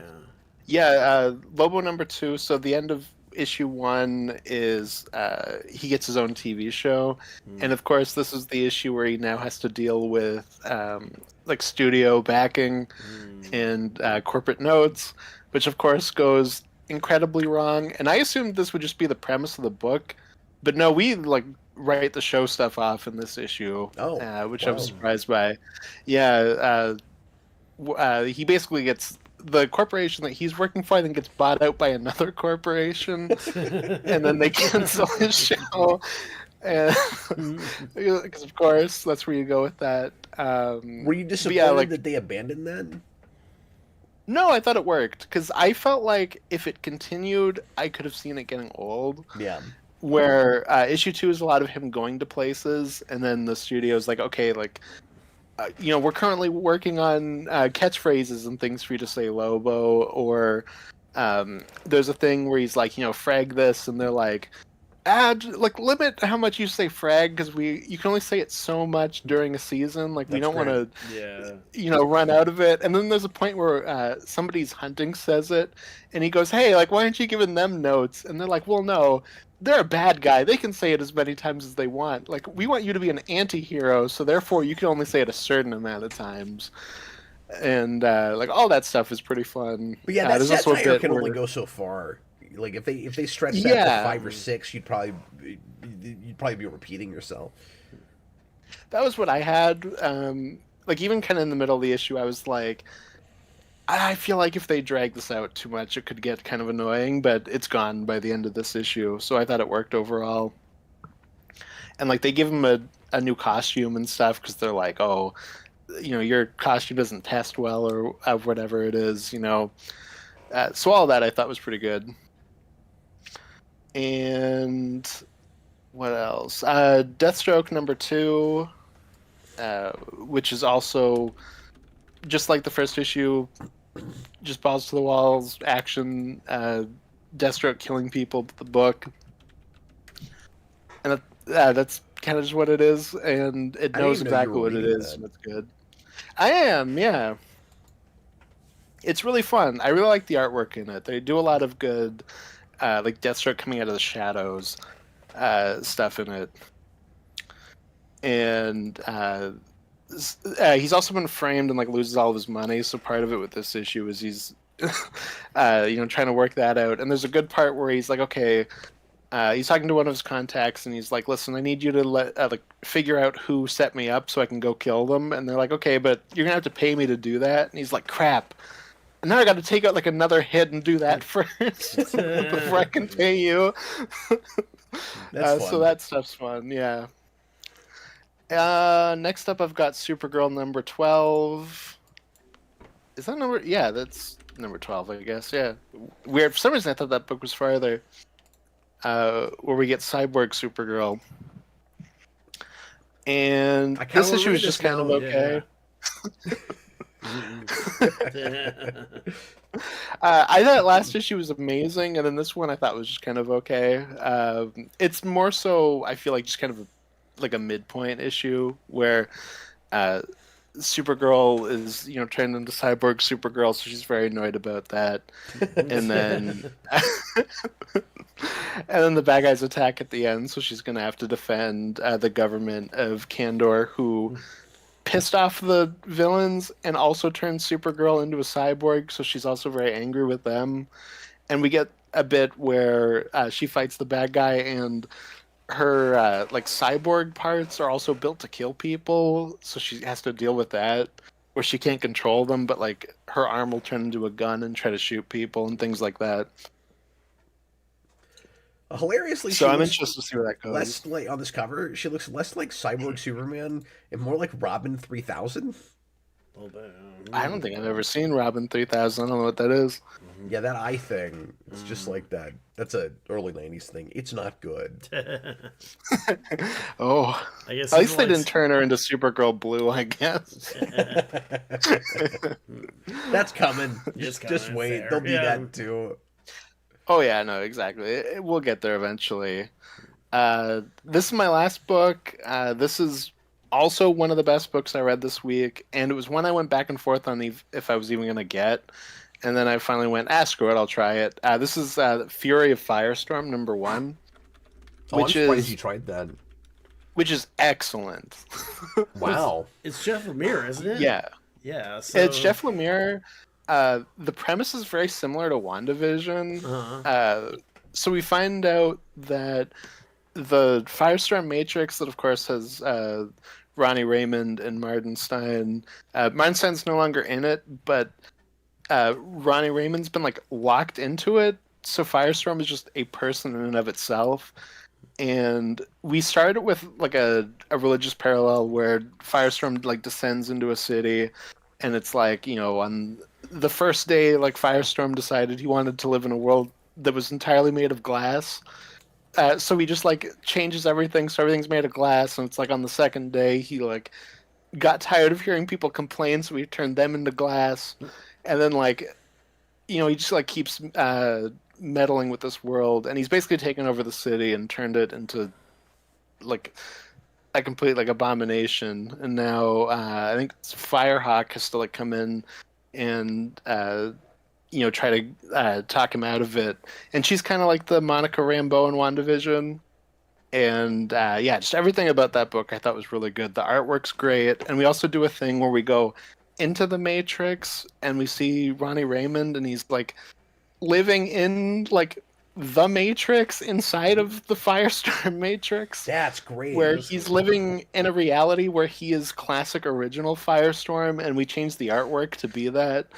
And that was all really cool. Just everything about it is neat. Yeah, you've rarely seen anything with that much reverence for Firestorm. Yeah, exactly. Yeah. No, and then like the government shows up and he makes them explode like he's Dr. Manhattan. It's crazy. Nice. It's a really cool book. That's neat they got Lemire to do that particular property. Because like that, I don't immediately see it, and then you describe it, and I'm like, well, yes, of course, that's what he would do with that. Yeah. No, and it's got the greatest bit at the end of that like religious segment at the start. It's like, and then on the 7th day, Firestorm rested. ... For he knew Fury was coming. That's great. Yeah.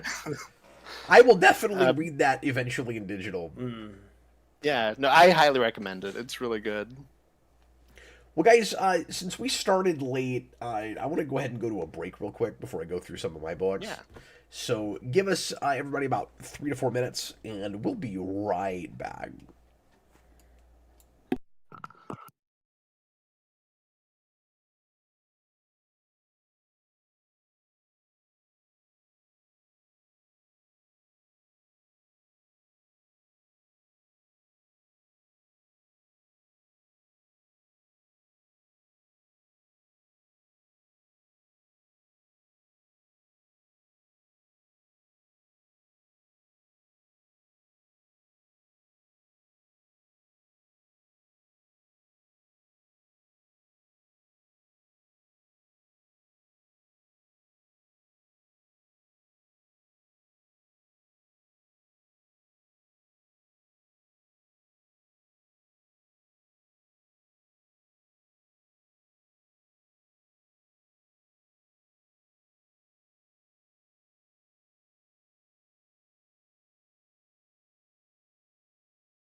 Okay, we're back, and it's time for more reviewing comics. First, we have a super chat from Shabaka's Lover.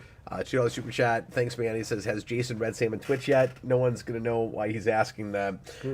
But apparently, and I have no recollection of this, but apparently, when I made Spawn Year, there was some kind of mention that when Jason was 16, I would let him read Sam and Twitch. And so now people are coming out of the woodwork to ask me if Jason is reading that. And then Bob the Hun said that I should do a father and son with Jason where we read that together. Maybe. Like, he might enjoy that. Yeah. It's always aside and be like, when you were a boy, I said that I would get you to read Sam and Twitch. Well, what's sad is I don't own it anymore because I sold all my Spawn stuff. And so we'd have to either find it on a digital or rebuy it. They have that stuff traded now, and I've been slowly rebuying my Spawn collection in trade. And I want to get those at some point because that's some of the only actually really well-written Spawn stuff. He's got to read it before the Kevin Smith movie comes out. Never. That'll never happen. Yeah. Manitube had a super chat as well. If you guys could write one superhero comic miniseries, which character would it be about? Just wondering. First thing that comes to mind. Okay, Austin, without giving it too much thought, the first character. I already have one. What is it? I have a genuine pitch for a Man-Thing book. Oh, of course you do. Of course I do. Yeah. Naturally, of course you do. Yeah, and the main villain would be Ringmaster, because I love the old circus villains. Yeah. Because they're, like, everywhere in old Stan Lee Marvel, and they're hilarious. I was gonna say I've got of all things, I'm not even that big of a Hawkman guy, but I have like a Hawkman pitch in my back pocket too. I mean, that's cool. Yeah, like well, I don't know if I have a straight up pitch for anything that just immediately springs to mind. Like I've pitched stuff before, but is there anything? Is there just like that story I've always really wanted to do real badly? But sorry, what were you gonna say? Well, I was gonna say like a few years ago, Discord I'm in, we did like we all decided, hey, we should do like our new 52. We did like a character draft and everything, and we tried to come up with like different creative teams. And look, I was proud of my like Hellblazer pitch too that I had. So yeah, I mean I've got like a few just in my back pocket that if I could, my like Hellblazer solves the anti-life equation. John Constantine solves the anti-life equation. Bitch is my Oh, that makes sense. Yeah. Okay, I'm trying to go with a super chat, so I have to say the first thing that popped in my head. The first thing that popped in my head is a solo Arthur miniseries, Arthur from the Tick. Nice. Which has never been done before, where it's like he's off away from the Tick. Yeah. And I guess the pitch would be he attempts to go back to like maybe he has a like tiff with the Tick, and he decides to try to leave the superhero life, and the miniseries is about him attempting to go back and be a accountant again. Yeah. And he's probably he either doesn't take the costume off because he's so broke he doesn't have any other clothes. I was about to ask too. Or he spends most of the miniseries out of costume and you can't even tell it's a Tick book by looking at it. I'm not sure how exactly I would handle it, but I think the way it would go is every issue something keeps trying to suck him back into the superhero life. That's not the Tick. Like he gets far enough away from the Tick that he's not actually dealing with him. And by the end of it, he just kind of throws his hands in the air and goes, "I guess this is kind of what I'm destined to do." Right. I don't know, but that's what I would do. I was gonna say you should go to like the old Superman naming conventions. So the name of the book is like the Tick's sidekick Arthur, like the Jimmy Olsen or Lois Lane books. The Tick's pal. Yeah, but then Tick's not even hardly in it. Yeah. Yeah, exactly. Yeah, he's on every cover, but he's not in any of the issues. just to sell the damn thing. Yeah. He's always giving like a thumbs up. Okay, let me go through the books that I read over the last couple of weeks, and I will just so that I don't forget about it because I don't actually have the physical issues sitting here right now. I'll have it for next show, but I'll talk about it briefly right now. Absolute Batman 19. is an issue that I don't know how I feel about the ending of yet. I was real wide-eyed, like, I don't know. I don't know what to do with this. I don't want to give away too much yet, but you can tell just from the cover that we're finally, and I think DC's been soliciting this pretty hard, that we're finally kind of introducing Robins, and Robins plural, in Absolute Batman. And I guess I'm minor spoiling this just by saying we are handling that the same way we handled the villains at the beginning, where we're dumping several on you at once. And I don't know how I feel about that. But we are handling it like completely differently from how we usually do it with Batman. There's some big shockers with that issue. There's a big death. I won't say who, and I wasn't sure it was even going to be real, and it seems to definitely be real, as far as I can tell. We introduce Absolute Scarecrow, and he is real menacing and chilling, and I love his look. He is great, and I've complained a little bit that we get that Snyder gets a little bit too literal sometimes with his villains.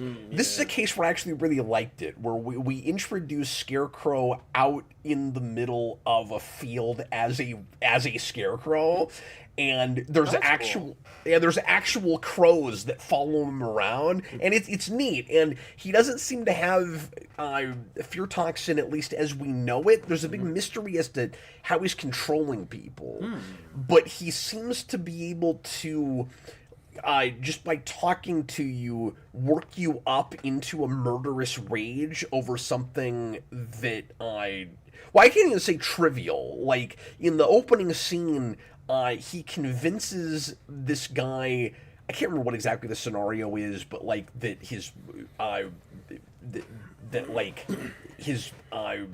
wife is cheating on him or something, but something that makes him just like immediately murder the man with farming equipment. Right. And well, it's not farming equipment. It's out on a field. I don't want to give away what it is because the scene is kind of great and it's real gruesome in the way that Absolute Batman always is. Yeah. But I was immediately taken with their Scarecrow design and just the approach with that.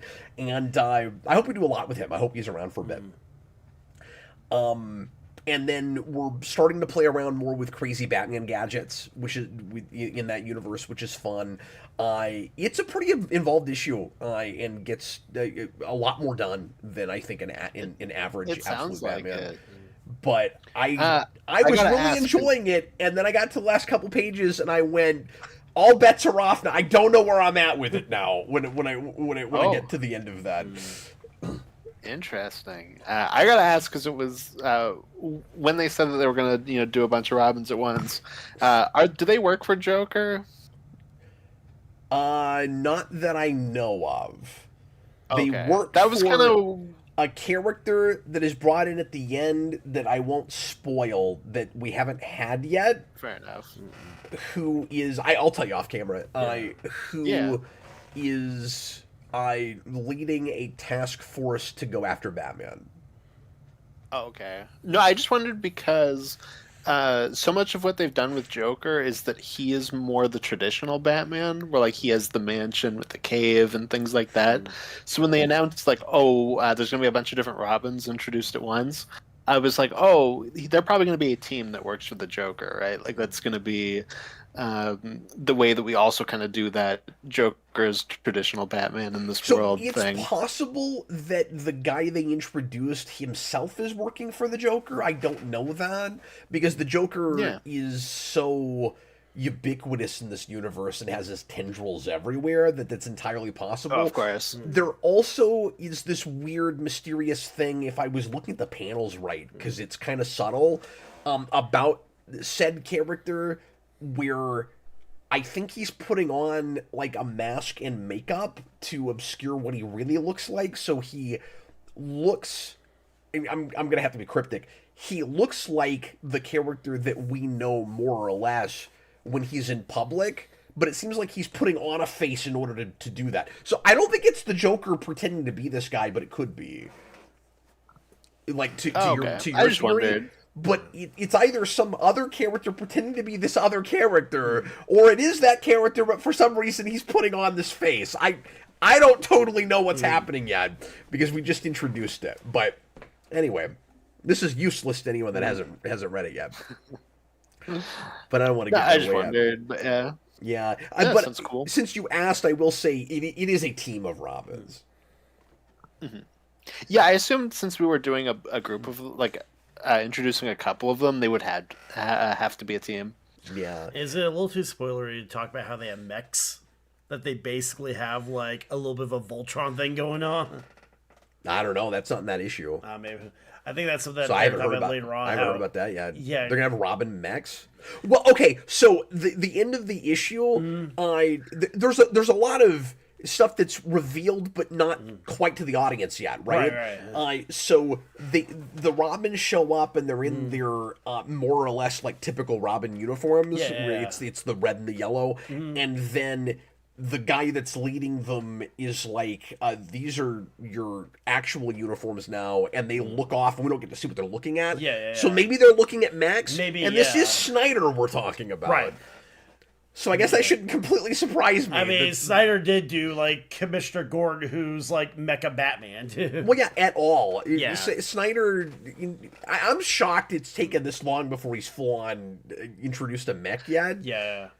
I had that when I was reading it, because he gets it real quick in his original Batman run. Yeah. Yeah, really fast. Manitou put in another super chat and says, I think this in the previous super chat is above $5. Yeah, it would be.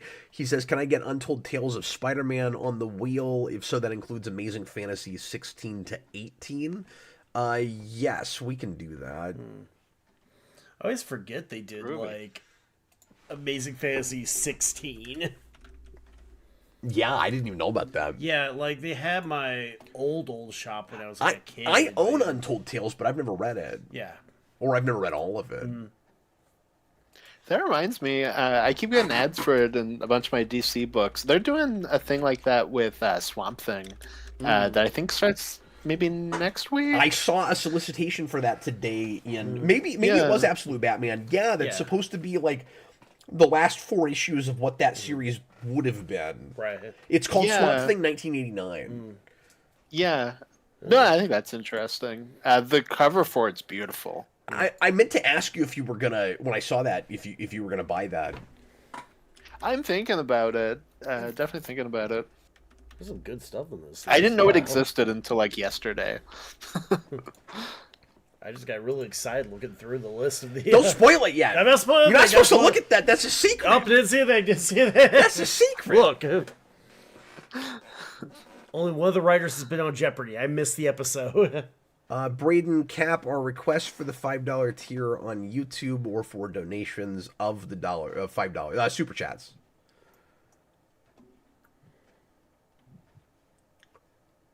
Yeah, $5 super chats. Or a combination if you wanted to leave a couple of, like $3, $2 or $1.50s or whatever. I don't think you can do $1.50. I think $2 is the minimum to actually type out something. But anyway, unless you're putting in Mexican pesos, I guess. Okay, so my next issue, if we can move on from Absolute Batman, I kind of can't wait to see where that whole thing is going because it's wild. Ninja Turtles number 17. Speaking of wild, so we're still in, I want to say this is probably the penultimate issue of the arc we're in. I thought this might have been the last one. This started in 13, and I guess it's going for at least 5 or 6. But this is this really great, best Turtles in years, in my opinion, arc where Splinter has basically been the bad guy, and he's now full on taken off his bad guy costume because the Turtles know that he's the one that's been going around trying to kill all of their enemies because he's seen a vision of the future from when he was dead and he'd crossed over that they were all going to get murdered in various horrible ways by all of their foes and also Casey Jones apparently.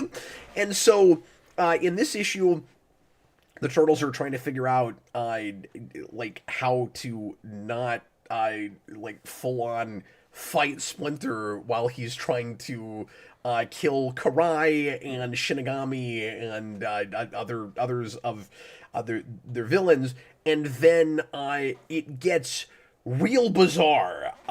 We're finally doing more supernatural afterlife stuff, and Michelangelo ends up going through a portal into the afterlife, apparently where Splinter was, or like the afterlife dimension or whatever, and talks to his mother, like Splinter's deceased wife.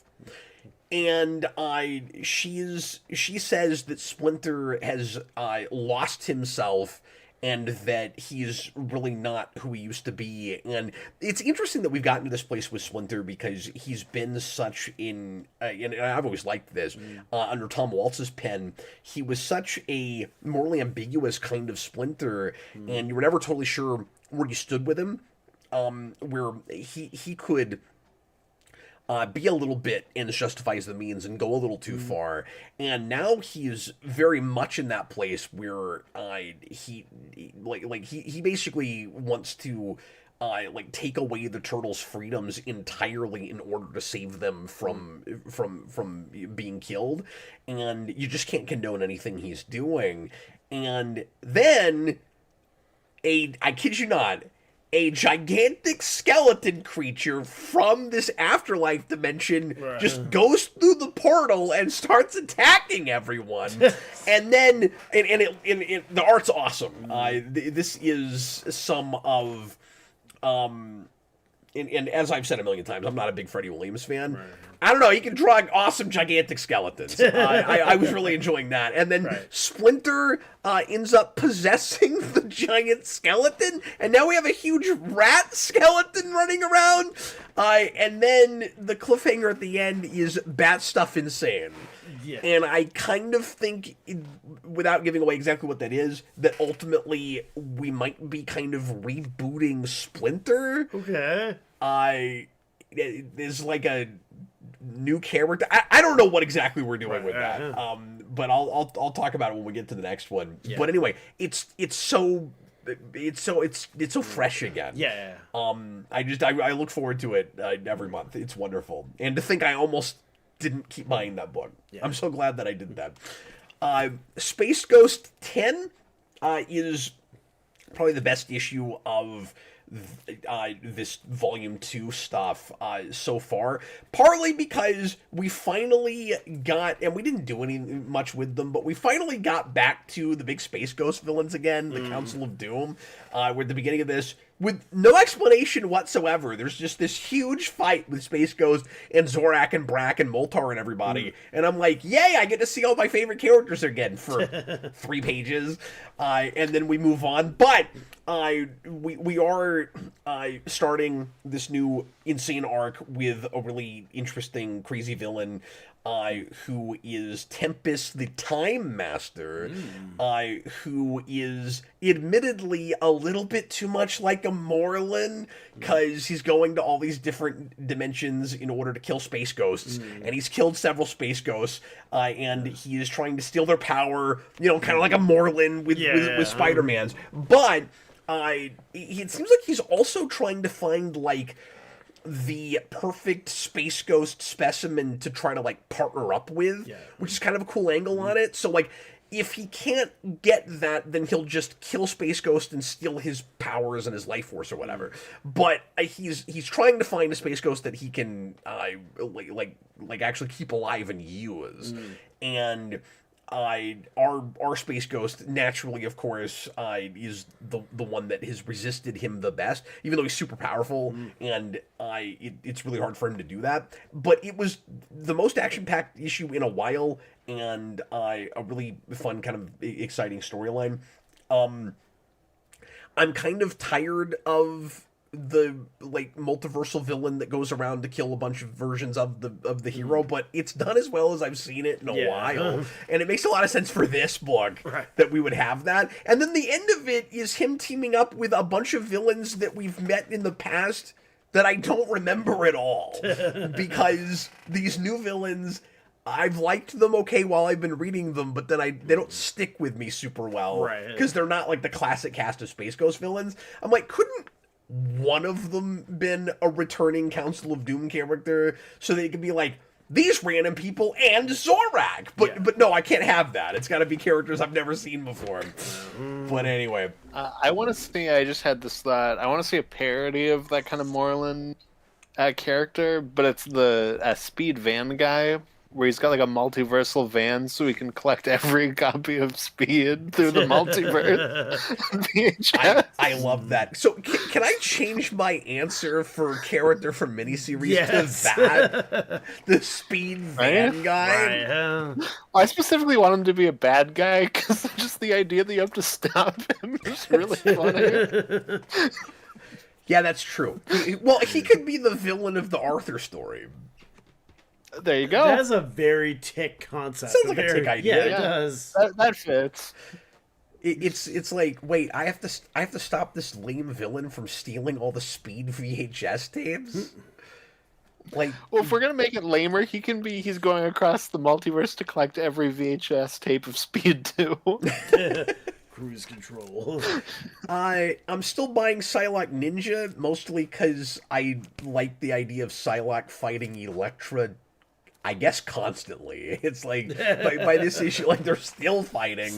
It looks like they might team up finally by the end of this, which is funny. These covers keep getting ahead of us. Like, the first issue, it was a cover of Psylocke fighting Elektra. She doesn't even show up in that issue. And then this issue, the cover of this issue is them, like, clanging swords together, looking out like they're a team now. That doesn't happen until the end of the issue. So, like, they still haven't met. Stop. Yeah. No, they haven't met. But, like, stop with that. Like I said, Jubilee kind of takes this over. It's fun enough. I still think it's way overly written, and Psylocke has such a complicated backstory that Seeley seems to feel the need to recap absolutely everything that's ever happened to her every issue. Like, we're just constantly talking about her background. Yeah. And to be fair, he may have a point, because I still don't fully understand all of it. I don't have it all together. But part of the reason I don't have it all together is I'm tired of reading it. So, like, I keep skipping it, and then I don't know it. And I'm just like, I just want to get into the story. Yeah. But that book, while it feels really involved and complicated, also feels like it's much more about just fun artwork and cool action scenes. But, like, thank God it's a Marvel book where people are, like, fighting with swords and punching each other and stuff. Like, there's a lot of excitement in the book, which is kind of unusual for them right now. But it's bogged down with way too much dialogue and way too many narration boxes. So I'm still buying that more for covers, even though the covers are like an issue ahead every time. And speaking of books that I'm buying for covers, Batgirl 18, I'm not talking a ton about this book because I kind of just skim them. Like, I like the look of this with the covers more than I actually like the stories, but it's fine, it's solid. It's not what I want for this character, because so much of it is about magic and occult stuff, and I just want street level Batgirl.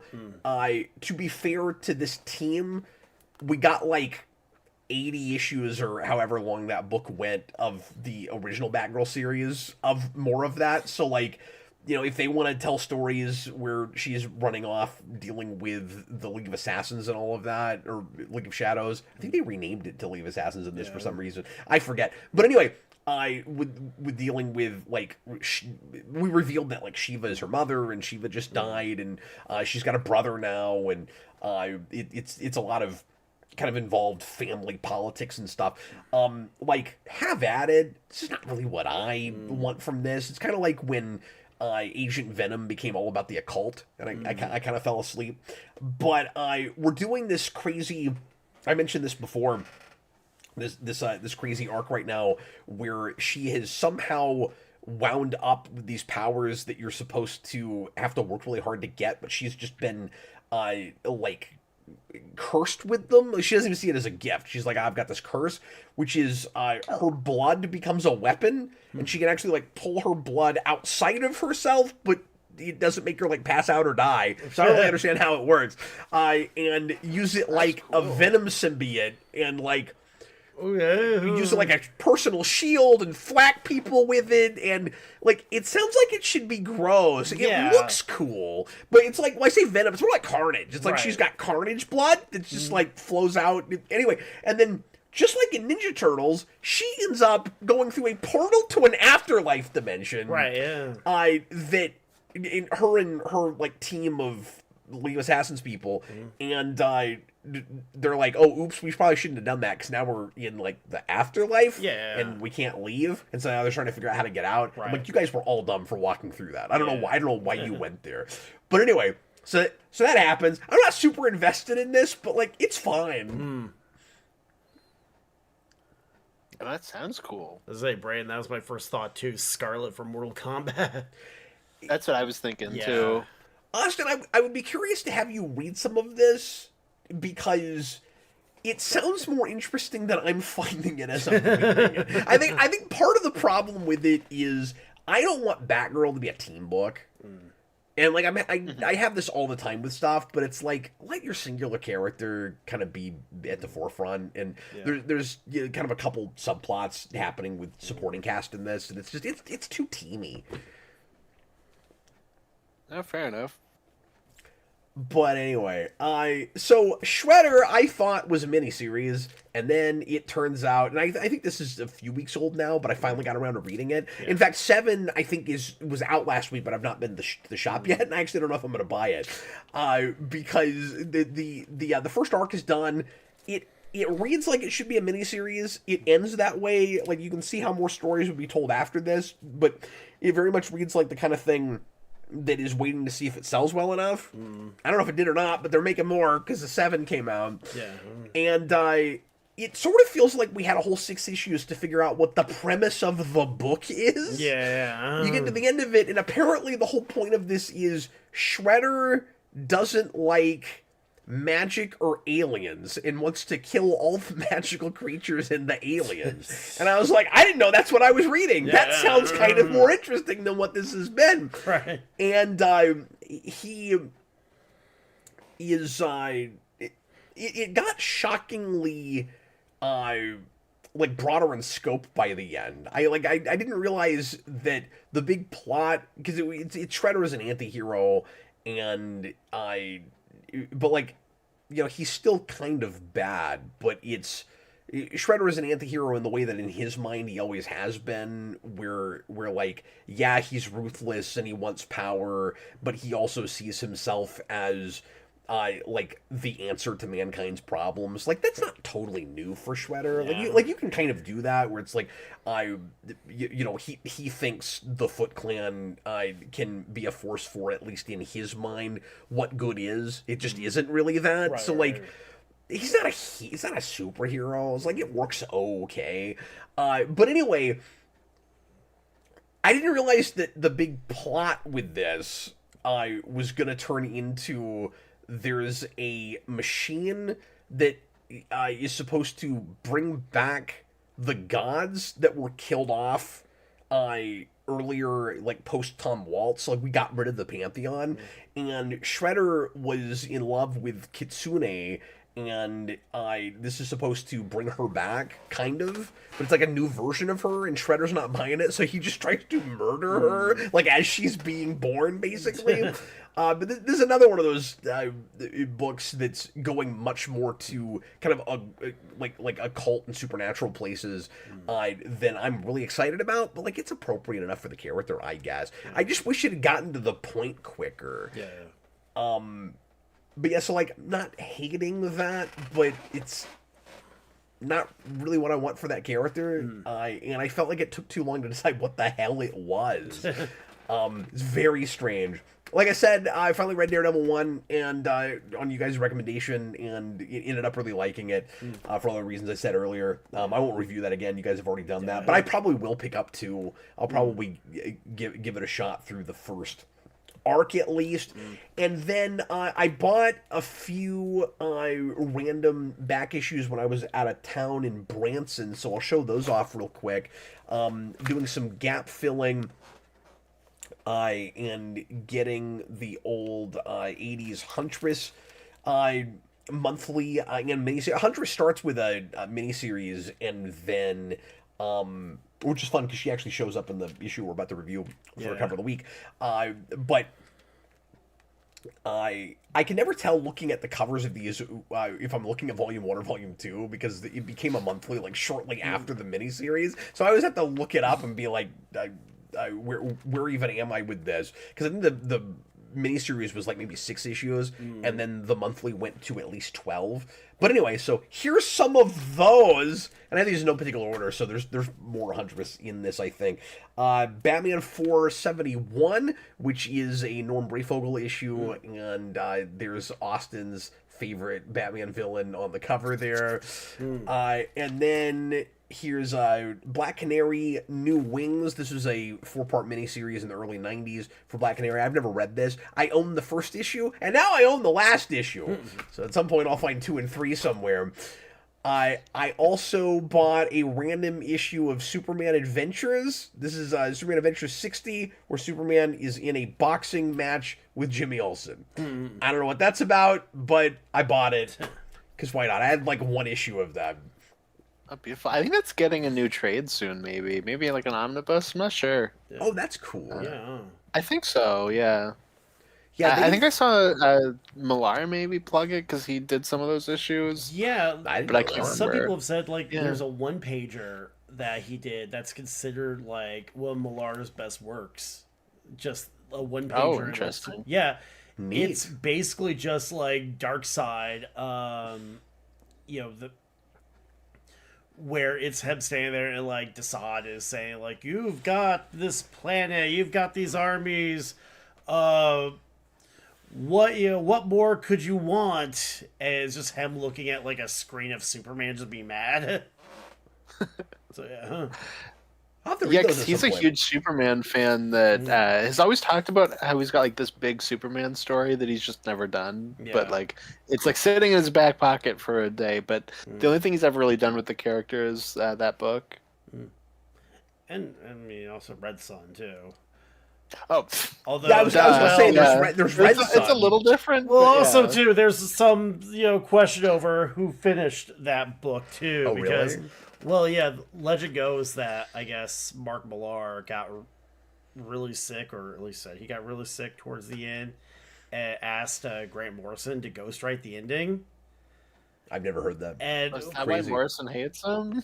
yeah, I think it's part of the reason too. Actually, yeah, because I've never heard like the reason for that. I just know that Morrison hates Millar. so yeah, I think part of the reason too is that like Morrison did some like uncredited ghostwriting for Millar and never really got like the proper credit for it. Interesting. Okay, but I mean, if he knew he was ghostwriting, then he shouldn't expect credit, right? It got to the point where it was just a little. I just wonder what the situation was. I think really. there's more to it. Like they've never given like the full story behind it. Just that like, what's the quote that if Grant Morrison said that if I ever run into Mark Millar, I hope I'm going, 70 miles an hour. Yeah, it's something like that. Yeah. It's like, oh, okay. Yeah. Austin, I also got some more George Perez Wonder Woman. So before this, I owned 1 and 7, and now I have 61. I didn't realize he was on that book that long, but there it is. And I think I got another one. Oh, yes, 30. I have There you 30 go. and 61. So I'm really There you go. Yeah, he's got a jumping really around. big run on that. Yeah. And then I think Byrne takes over after him, but I can't remember. Here's another Huntress, Huntress 10. You got to be really careful around all those barrels of toxic waste there, Huntress. And They then can break your back. And then I've got the JLA Gallery, which I only bought because I actually own like maybe 2/3 or more of the series. I have a lot of the JLA series that starts with Morrison, and I've not read very much of it, but I kept getting it in collections, and I kept enough of it that I decided this is a thing I collect now arbitrarily, and so I have most of it. At some point, I'll read through that. I've reread a bunch of those too, just because like.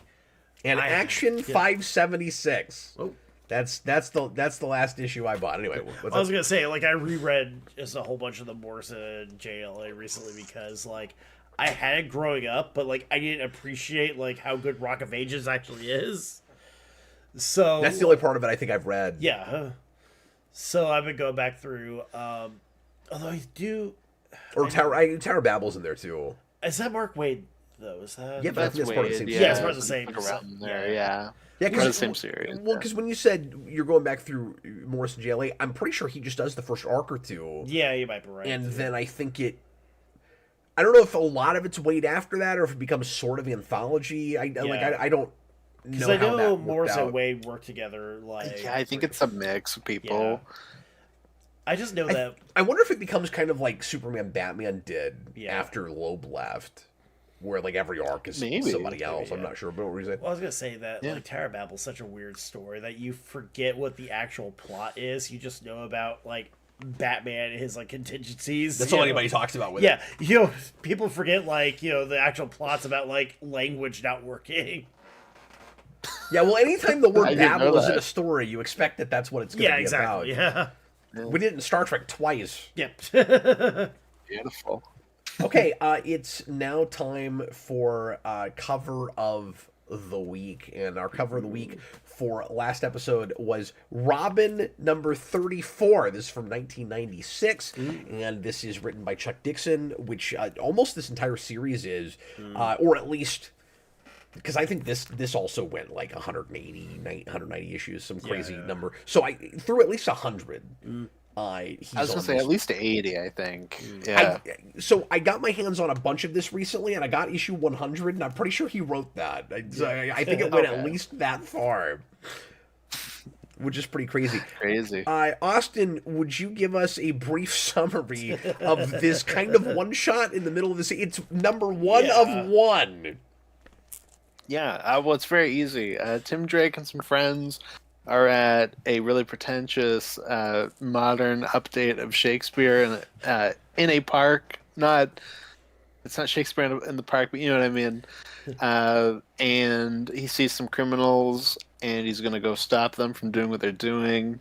And Huntress is also there, but as a teacher, not as a superhero. So he's like, "Uh-oh, I don't want her to figure out who I am. and I then she's still like, got to "Yeah, stop I know." those darn criminals." And then he stops them, and she helps, and yeah. They were attending the Scottish tragedy with the Lady M. I really appreciated the Huntress showed up in this, even out of costume, because Yeah. otherwise I think I would have been bored to tears. It's not a great issue. I don't think it's a bad issue. not terrible. I think it's is one where you're adequate. like, yeah, I feel like it's the type of book you read like kind of month to month, and you get to this issue and you go, that was pretty good, and then never remember it again. Yeah. I feel like it's one of those. It's suitable for like that kind of transition in between. There's probably a big arc after this. There's probably a big arc before this, Yeah. and then this is kind of a Yeah. fill-in issue. Just where Tim Drake beats up some dudes. But it's smart to Yep. occasionally check back in, and Dixon is really good about this with characters like this, where you see them in costume, fighting bad guys a lot, and then you have to occasionally remind us, oh yeah, he's a teenager, he has to go to school, he's got friends, he Yeah. tries to have a social life, and then the main point of this issue for Tim Drake is, it is obnoxiously complicated to try to be a superhero and have a regular personal life, like especially when you're just a high school kid, and so why even bother? Yeah. And when he says like I see now why Bruce doesn't have a social life, I don't even think it's really a joke. I think he's seriously going, why do I bother with this? This issue to me feels like Chuck Dixon went and saw a really bad play and then was like, I need to come up with a story for this book. I don't have one. I'm Yeah. very annoyed about that play I just saw. Probably was like a So really I'll do bad- that. Yeah, I like the argument between the kids okay, but about like Tim Drake's friends about whether it's a good idea or if it's kind of disrespectful to try to update Shakespeare and to put it in kind of like we were talking about earlier. It's so weird these two things came up the same week, Austin. Yeah. But that you would kind of do the gimmick of let's update it or put it in different place. So this is absurdly Macbeth, but it's on the beach, which I think is pretty funny. Yeah. And but the argument that these kids have on one side, it's well, there are lots of stories that are just a Shakespeare play that we update. So what's wrong with doing it this way? And then the argument on the other side from the kid with glasses that they say is like the only middle-aged teenager that exists in the world. I thought that was a good line. Is that it's like in this case just done really poorly, and like he doesn't like the idea of doing it at all, but like especially with this, it's like just a way to get attention and seem like you're doing something creative when the production is really poor. And just immediately I'm on that kid's side, and I don't think the girl has an argument at all. Well, like, what was her argument too? Like, hey, I used to live in a police state. Let them do this. especially this when would get that's killed. true. I get what she's saying, but the problem is she's not picking her battles. Let the kids have them servers. Because even she has to admit, well, this is a horrible example of it. Yeah. No, but that other kid, like, hit the 2010s and killed himself. Like, he could not live in that world.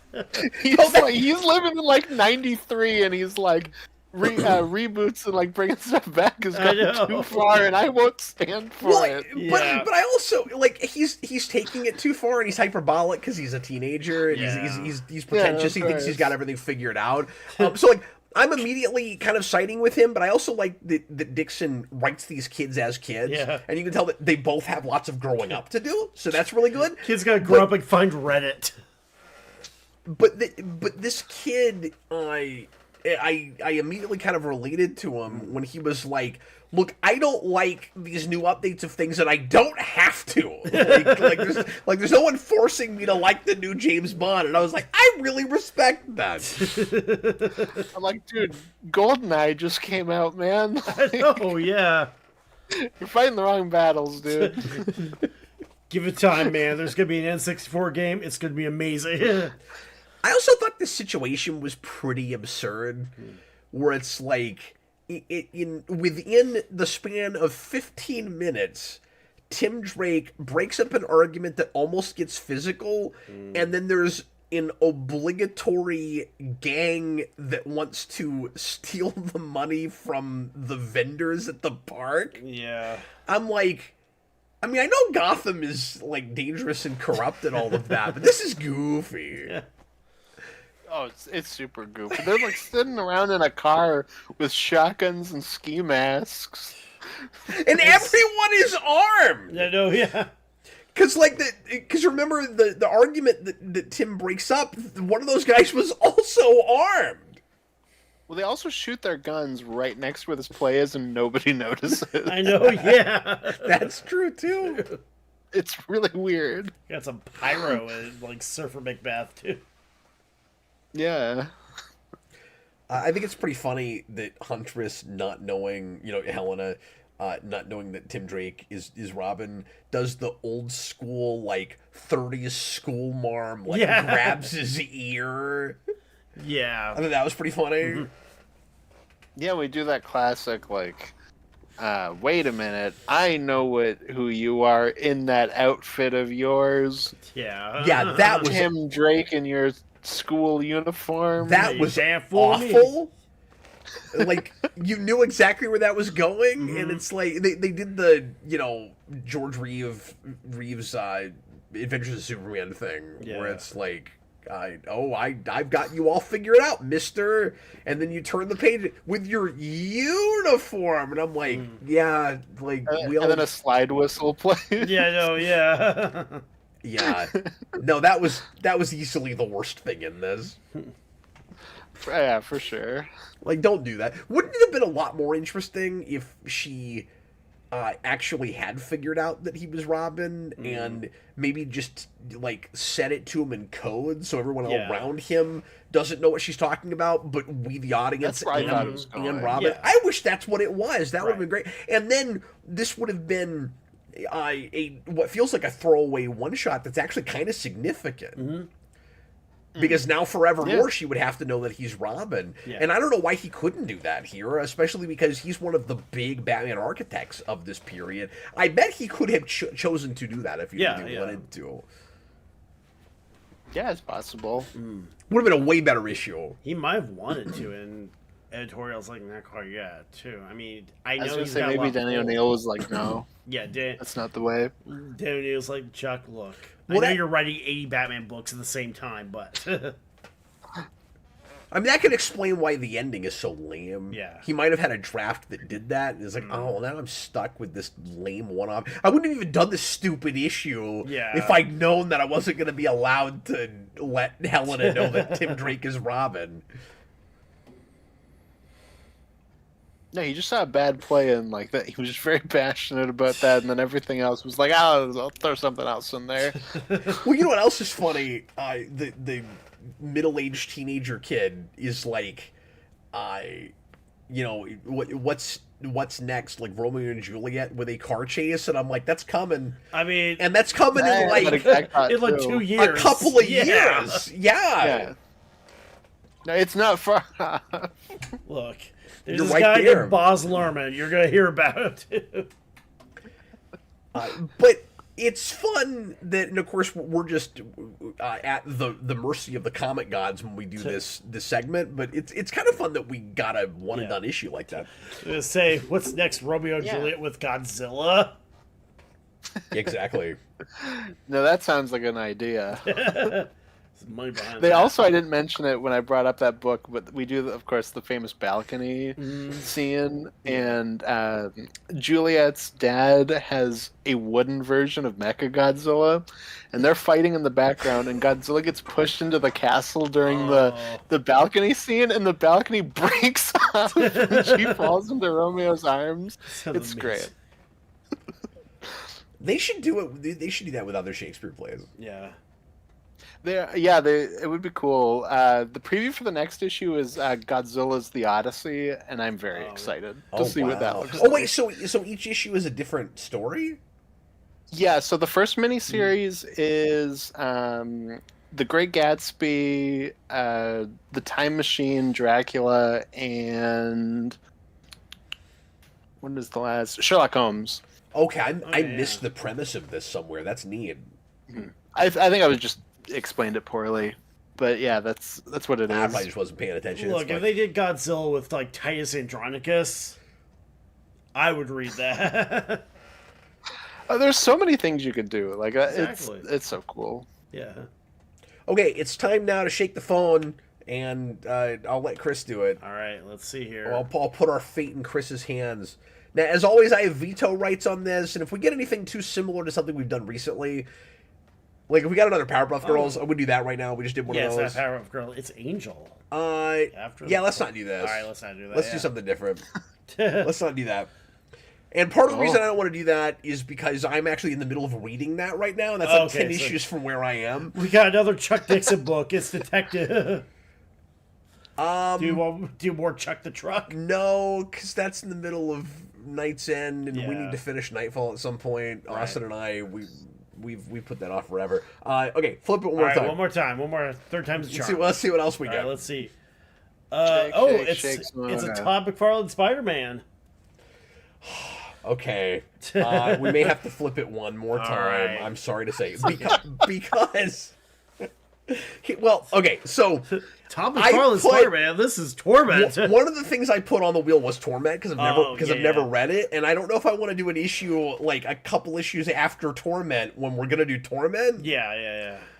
So Fair enough. sadly, we have to gotta shake do the one more phone. time. Here, I'll shake it. All right, shake yep. it. It's I'll Capster. shake it.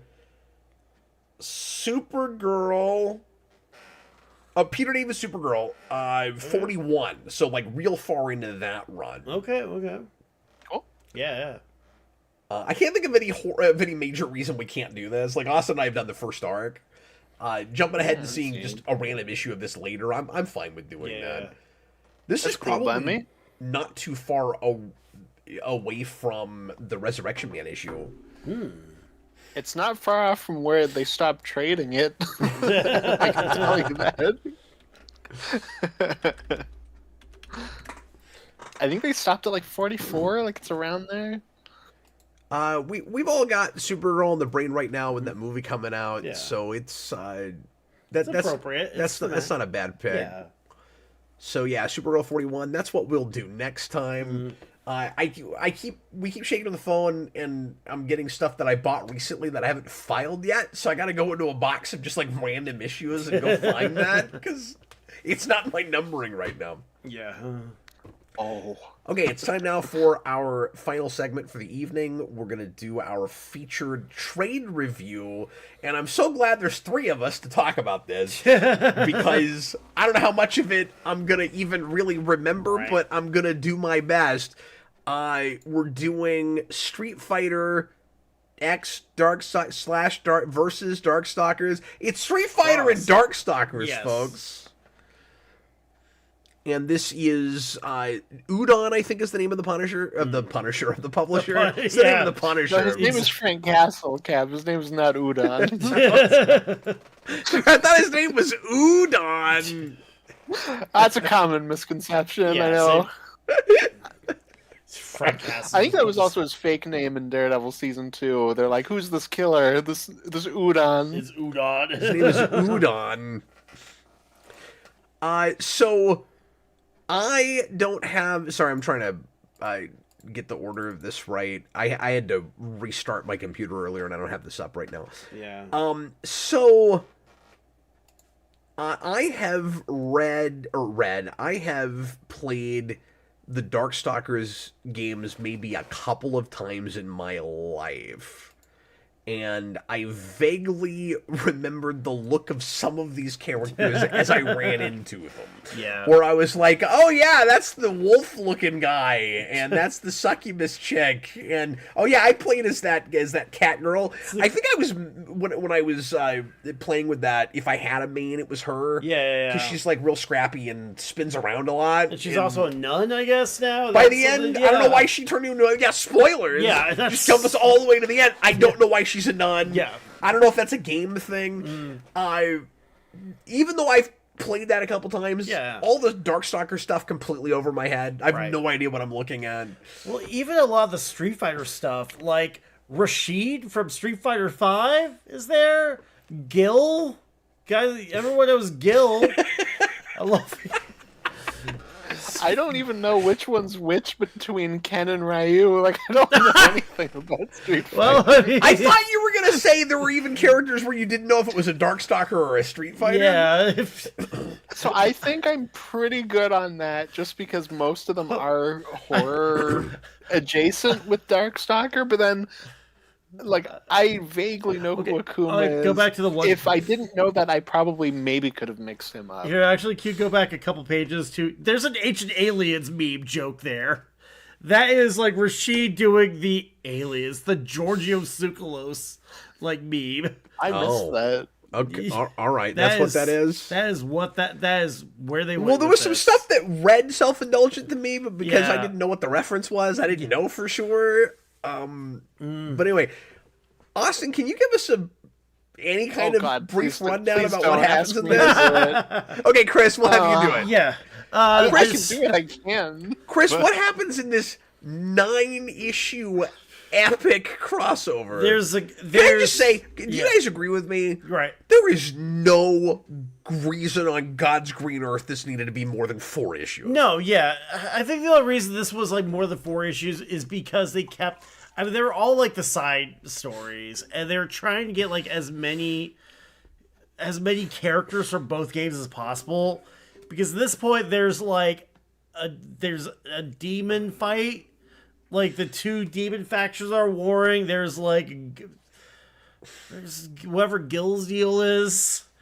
Yeah, I actually will, like, kind of take up for this in that I feel like if I were a big fan of both of these games, I would probably appreciate that more because, like Chris said, you're getting more of those characters. You're getting to kind of live with some of those fights a little bit more. Yes. Yeah. But I spent most of this time doing the Gamora, like, I don't know what Darkstalkers is. I barely know what Street Fighter I will is. say the So, fact like- that like you can't tell the difference between Kin and Ryu when like one's a Japanese dude and one's a very white blonde guy. It's like I which just don't one's know Ryu? which is which. Which one's I don't Ryu know. and which one's Kin? Well, Yeah, fair enough.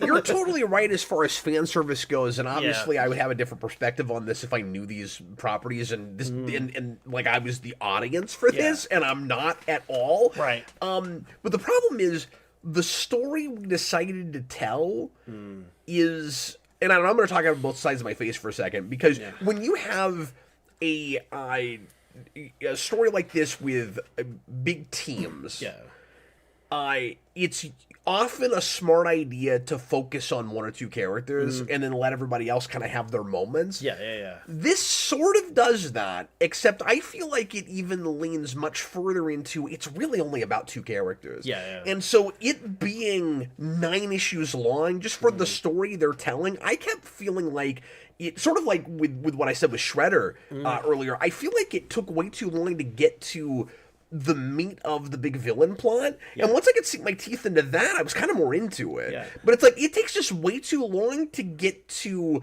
the like demon god baby. Yeah, the big baby at the end. And what the thematic crux of it is, like the villain, the Darkstalker villain wants to, because it's basically a Darkstalker's world, and Street Fighter just gets sucked into it. Yeah. But it's basically like this guy thinks that the only way to solve the world's problems is to basically be the Borg and take away everyone's individuality with like this big god baby that will just take over not just the universe but the multiverse, and everything will just be this big god baby. So like it's basically like Ego the Living Planet or something. And then to go back to Guardians. And then by contrast you have Chun-Li, and the story really is on the good guy side just hers. It really is her story.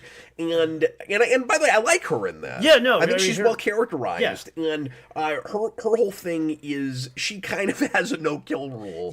And she doesn't want to have to do like the touch of death or whatever. Right. But is realizing that that's maybe going to be the only way that she can get through this. And so she's trying to, if I can stretch this a little bit, fight this entity that wants to take over everyone's, wants to make you lose your individuality by figuring out how to not lose hers. Right. But she might have to give in to the pressure of, I have to go against my convictions in my morality. So, like, once I got to the thematic crux of it, I thought all of that was fine. Yeah, I mean, and I thought, like, it was, it all came together at the end. Yeah.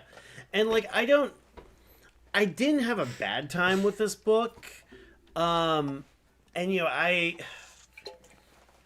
know more about Street Fighter than I do about Darkstalkers. So, like, I knew who Gil was. Okay, but I want to take a poll and see how many people on the planet know more about Darkstalkers than Street Fighter. That is entirely fair, yeah. But, I want to meet that one the one guy who... He exists somewhere. There's gotta be... He's in prison. He's not allowed to leave. Yeah. Some guy like solitary. They like open the little door. Exactly. He's sitting there, you know, like that. So he doesn't like bite his own hands. I don't know what Shadow is. No, he drew this comic He book. drew this guy.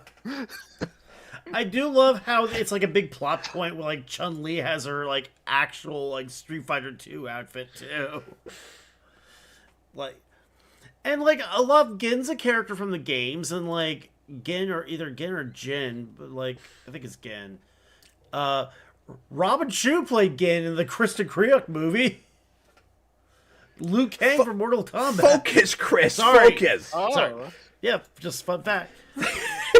But yeah, another thing too is that like Look, you're giving us too much random exposition that's not going to stick with me, just like this book does. Exactly, okay? yeah. Like every couple of pages, it's here's this character and everything that's ever happened to them. Yeah. You know what this was like reading to me? What? Except it wasn't boring like what I'm about to mention. Right. So I actually think this as a crossover and structurally and storytelling wise is better than what I'm about to mention. Okay. But it's too long in the same way in my mind. Right. And has one of the same main problems, which is, the IDW Star Trek Next Gen what's it called? Sorry, Doctor Who crossover. Oh yeah. So that was yeah. 8 issues. Right. It should have been 5. Yeah. And it keeps stalling out to explain the backgrounds of characters, and like it'll just spend 6 pages or more giving you a whole episode synopsis of something that happened in TNG, and you're like, I'm reading this because I like this stuff already. So it's worried that if the Doctor Who people don't know Star Trek well enough, that it's got to tell you all the Star Trek stuff. And if the Star Trek people don't know Doctor Who well enough, this actually is more warranted because Street Fighter people are not necessarily going to know Darkstalkers. But again, it's kind of just about Chun-Li and Jayla or whatever the villain's name is, and then the succubus chick. Right. Those are the 3 characters that matter. That's really all that matters in this. Now, was this tied at all? Because I know it's in the same continuity as like the Street Fighter, the actual series, and it's in the same continuity as the Darkstalkers series. Yeah, but I was wondering too if, which I was shocked existed. Yeah, which I was wondering too if there was any explanation as to like, or if they showed how they got to, what was it, like Giant Man-eating Bug World, because they just mentioned offhand like, oh, we got sucked in here. It's weird. Yeah. But it's, and again, like another odd thing too is that the trio there are Chun-Li, Kin Masters, and Sagat, which kind of took me a bit too, because at least in like mainline video game canon, Sagat is M. Bice's number 2 guy. Sagat is kind of has like a little bit of a tweener, like anti-hero vibe thing to him, but like he's not hanging out with you. Every issue I was waiting for the last page reveal of M. Bison, and it never happened. I kept thinking it was going to happen. Exactly. Yeah. There's no Shadow Lu here. Yeah, no, I got to the end of the book and I was like, oh, like M. Bison wasn't in this at all. That's surprising. Yeah. So he's like one of 3 characters I know. Yeah, exactly. Well, I think if I remember, Gil is the villain in 3. Okay. That Gil is like the end boss. I've played 3. I got like the big anniversary collection when I got my Switch, but yeah, so I guess when you already have that a boss character, you don't want to necessarily have like it's like Magneto in the X-Men movies, where it's like or Lex Luthor in the Superman movies, where like there's other villains, so you don't. The only way you probably would have done it with this is possession. Yeah. We do with.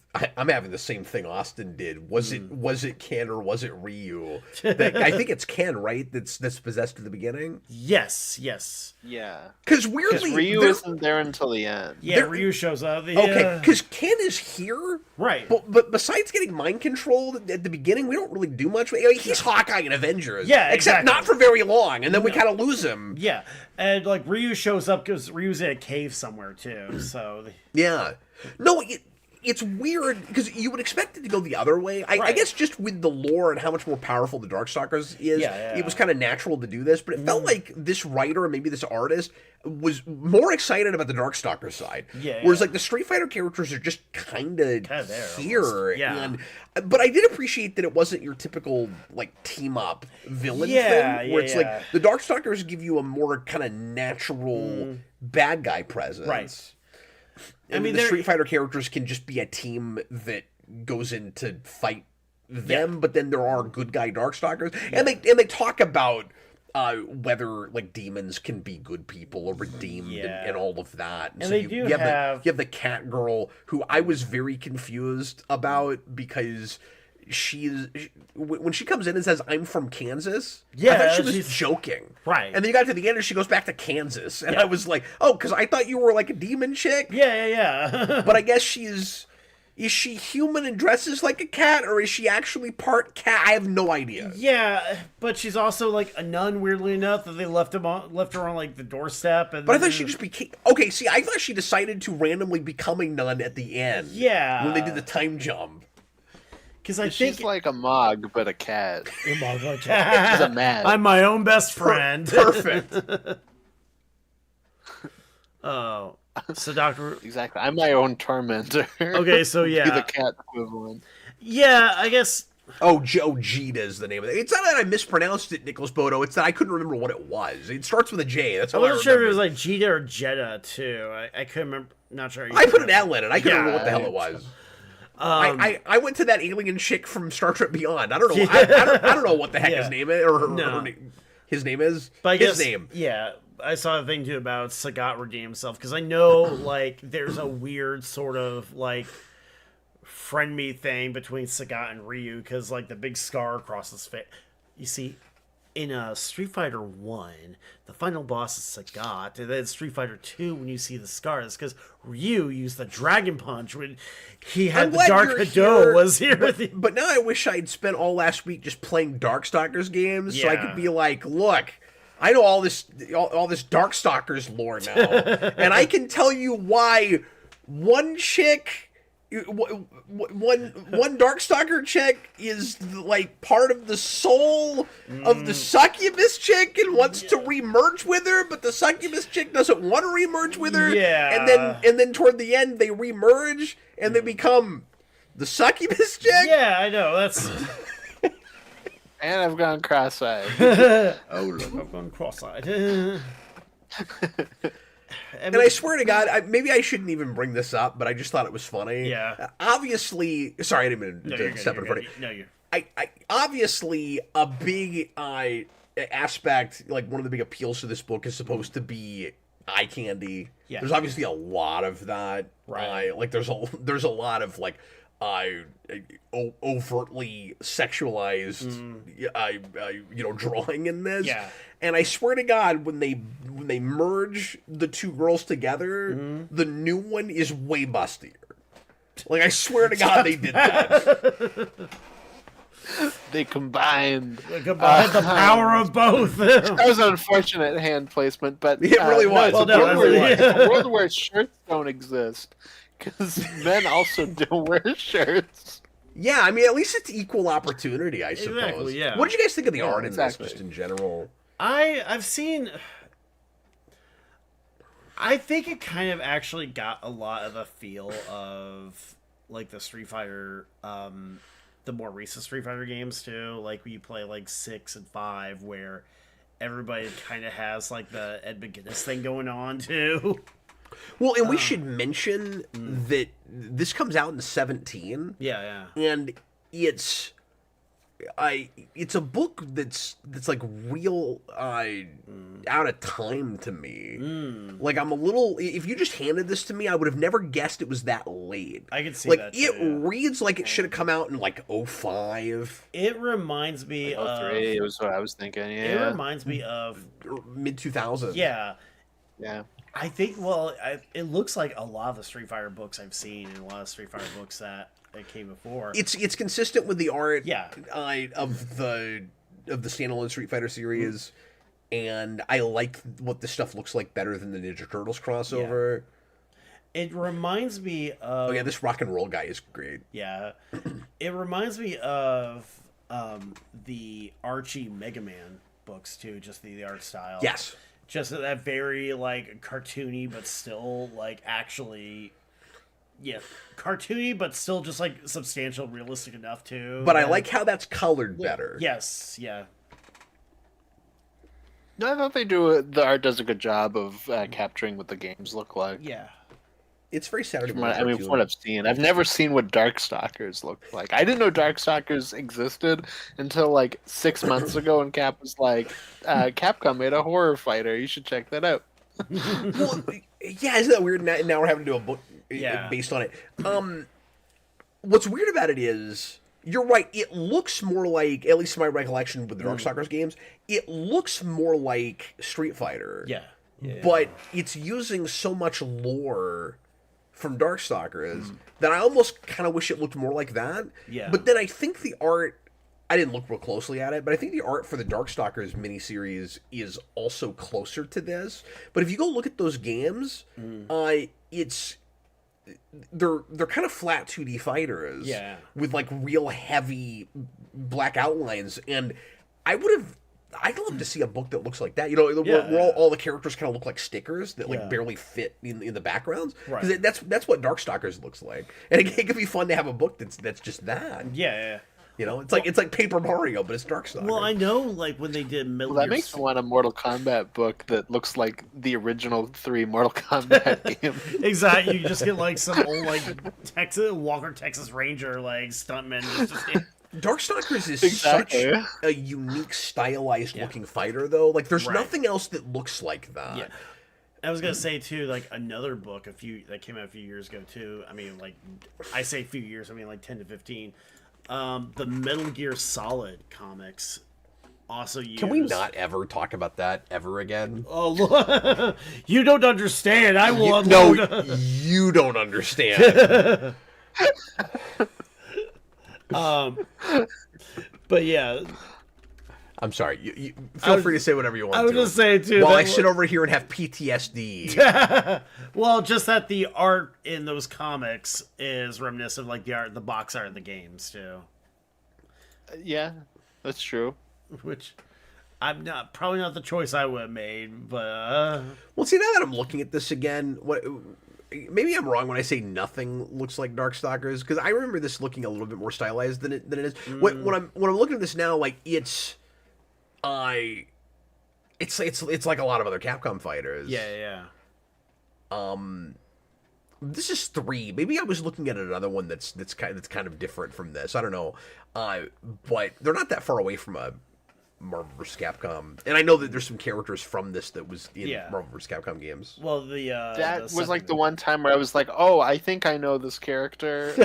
Where they show a little girl, and I'm like, "I think that's the one guest character in is it the Marvel Heroes game? Yeah, where it's like you can go like under the roster, and like that's how you pick Thanos. And one of them is, I think, the little girl that's in this, and she's like impossible to defeat in that game. Yeah. And I was like, I think that's who that is. And the succubus is that Morgan, whatever her name is? Morgenstern? Morgenstern, yeah. Okay, it's not Morgenstern. Daria Morgendorfer. I mean that's an outfit I've seen like cosplay a billion times. Oh, really? Yeah, I mean that's just if somebody wants to do a sexy cosplay, that's one of the if you can pull off the giant wings, it's exactly cool. Yeah. But now, do you know why you don't see the cat girl more often? Why is that? Because you get flippin' arrested. That's why. Well, that too. Yeah. That's. And if I saw somebody cosplaying as the cat lady, I would get arrested for beating them up for being a creepy furry. I thought you were going to say you get arrested just for being in the same room. I was about to say, like, I was wondering where that was going. I wasn't even looking at her. But, I mean, she's clearly completely nude. Anyway. Did anybody else think it was really amusing that Sorry, I'm going to get back to this book for a second. Yeah. Can I talk about this? No, I was going to say, too, the fact that, like, Laura Croft shows up for, like, a panel, too. Yeah, well, I had the same thing. What was that about? Was it odd to anybody else that we have... Oh, yeah, this is the bit where the girls are fighting about whether or not they're going to become one person. Yeah. I'm sure if you're familiar with the games, that's wonderful and interesting and amusing. I had no idea what was happening. But did anybody else think it was kind of amusing that Chun-Li spends most of the book in what I can only describe as a slave Leia costume? Yes. And then goes to so many afterlife dimensions. Yeah, This is the third damn afterlife dimension I've read today. but goes to an afterlife dimension to talk to her mentor who wants her to do the kiss of death or whatever it's called. The death motivate. I can't remember what it's called. And then she comes back, and something about being there lets her be in her traditional blue costume. I know, yeah. And then her explanation is, I don't want to talk about it. Yeah, it's like, you wouldn't believe me if I told you. Yeah, that's what it is. You wouldn't believe me if I told you. Yeah. And I thought that was funny. Like, she could have just had a suitcase behind a tree somewhere, but no. Yeah. Well, that's a plot point that, like, her Street Fighter 2 outfit pops. Oh. Yeah, that felt like... She just changed costumes, Just changed went into the costume. menu. Yeah, it's just that somebody else had already picked player 2, and so she was now stuck with the player 1 costume. Yeah. Yeah, exactly. Yeah. That's a Jetta. I mean, I remember when, I think I mentioned this off camera too, when Marvel vs. Capcom 3 came out. It was like right when Marvel was trying to downplay the X-Men because of all the Fox shenanigans. And so yeah, people are asking, like, why isn't Storm in this game? Why isn't Wolverine in this game? Why are there no X-Men? And they said, well, we just don't think they're popular enough to be on this roster. Like, cool, but you've got Jetta, popular character Jetta. Hey, we have one guy in the chat that claims he knows Darkstalkers. Yeah, at least we got one person that's better than Street Fighter. Yeah. My question is, are you in prison? Please type in chat. So are you free? So I'll go back to this because it was hilarious. It was Brayden, and he goes, "I do know more about Darkstalkers," and then he says, "But not much more." There you know. There you I go. know exactly 2 things more about.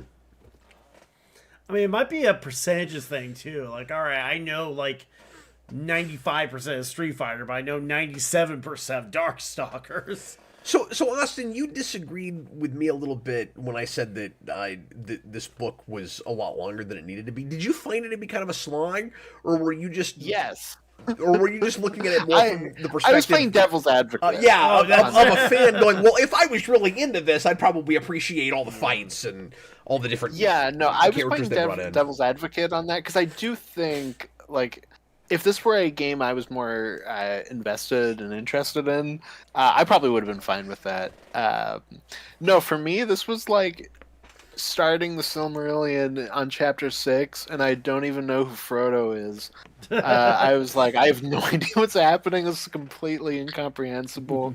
My mind just kept wandering. Like, I was kind of struggling to get through it. I was having that until the last 3 issues when, you know, it became about what it was about finally, and then I could kind of sink into it a little bit more. Yeah. I like in the last issue they punch a baby into a portal. Yeah. That was the best thing had- about the entire book. They had no regard for that baby. It's like that baby did not ask to be born. Right. You know, like this god baby shows up and they're like, "Oh my god, punch the god fight it, baby, yeah. get it into this portal!" And I'm like, Yeah. I mean, I know that it's going to consume everything, but come on, Yeah. like have a little bit There's of like compassion. a couple of panels where it's like flying into the portal after being hit, and all of that was very amusing. This Yeah. book does not give a crap. Like it's not scared of anything. No, it's going for it. I really appreciated that about it. Like again, 2017. No sense whatsoever of political correctness, not worried about hurting anybody's feelings, doesn't care who is reading it clearly. It is just going to do what it's going to do. Yeah. Can I take No, my... the plot was we Oh, got sorry. the Street Fighter and Darkstalkers together to punch a baby after it's born. That's what I wanted, yeah. One of my big complaints about this, and it might have just... I couldn't decide if it was just the display I was reading it on, because I was reading this in digital, of course. Yeah. So I kind of want to get my hands on a print copy of one of the later issues and see if it's the same problem. Anytime you had, I think like Akuma was one. Yeah. I forget who all. The and like lettering for Akuma. the main bad guy at the end. Anytime you had red dialogue balloons with black on it, I couldn't read it. Yeah. It was really hard, yeah. That was driving me crazy. And the first time it happened, I was like, well, this guy's not talking too often, so like I can zoom in on it or squint. Yeah. It's okay. And then progressively, the further in you went, the more characters had that. Yeah, and you get to the last issue, there were like 3 different characters like, my with eyes are red bleeding. dialogue balloons. And I was like, just keep them all the same color so I can read the damn book. Yeah. I mean, that's how you know they're evil. That's Stop talking and punch the damn baby. Austin, I do have to say it's a little bit sad. Well, I guess like red on black. Yeah, did I say black on red? 'Cause, yeah, it's red on black. It's red on black. Maybe they do it the other way too, or is it just the red on black? I think it's it's just the red and black. Yeah. But anyway, I do think it's kind of unfortunate that Austin, you were introduced to these characters this way, like through a narrative, because I think if you just randomly played a Darkstalkers game, you'd be like, oh, this is neat, like this is the Frankenstein character and this is the Wolfman character, and like now you've had to like sit with these characters through a slog of a story, or what we felt like was kind of a slog. And so if you played the game now, you'd be like, I remember that random succubus character. I know, I was thinking about that too, because I was like, now when I think of Darkstalkers, I'm going to be like, okay, there's like the cool, like, Wolfman and Frankenstein, and in one of the shorts after one of the issues, there was a creature from the Black Lagoon. Yeah. And then there's a bunch of just pervert anime women. Yes. I'm like, ugh. There's a lot of that. But no, at some point I should check out those games. They're fun. The characters are really inventive. They're just so weird and random. Yeah. Well, and I just want a cool horror fighter, so I'm down for that. Well, in some of the backgrounds are really neat. Some of the arenas. Yeah. I should get that collection on Switch. But yeah, it sounds like we all kind of had the same experience. I mean, you at least knew some of the material more, so maybe you enjoyed this more than Austin and I did. I mean, I did have a few moments where there were like characters I recognized, like, all right, especially since they were putting in a lot of like weird deep cuts too, like zombie Charlie Nash too. But like you appreciated all of that a lot more because I couldn't even tell you what the deep cuts are. I'm just going, it's Street Fighter. It's Street Fighter, yeah. Some of these characters I recognize. It's Darkstalkers. Yeah. Some of these characters I played in a fighting game one time. Yeah. Like, and I don't know what any of their names are. There's only 3 characters I know for sure, Street Fighter characters. So as more of a fan of the material, like you're at least closer to the audience for this. Like, what did you think of the pacing of it? I mean, it was kind of what I expected to. I expected it to be mostly punching. That's a fun page. It is, yeah. Oh, sorry. When she finally got her Chun-Li, she finally got her like death punch thing. Yeah. I loved that the way it was presented, the way it was drawn, is her classic like rapid fire punch move. Yeah. I love that that's what it was, and we don't see her do that until then. Yeah. That made me happy. Chun-Li was always my favorite, by the way. Yeah, Chun-Li's great.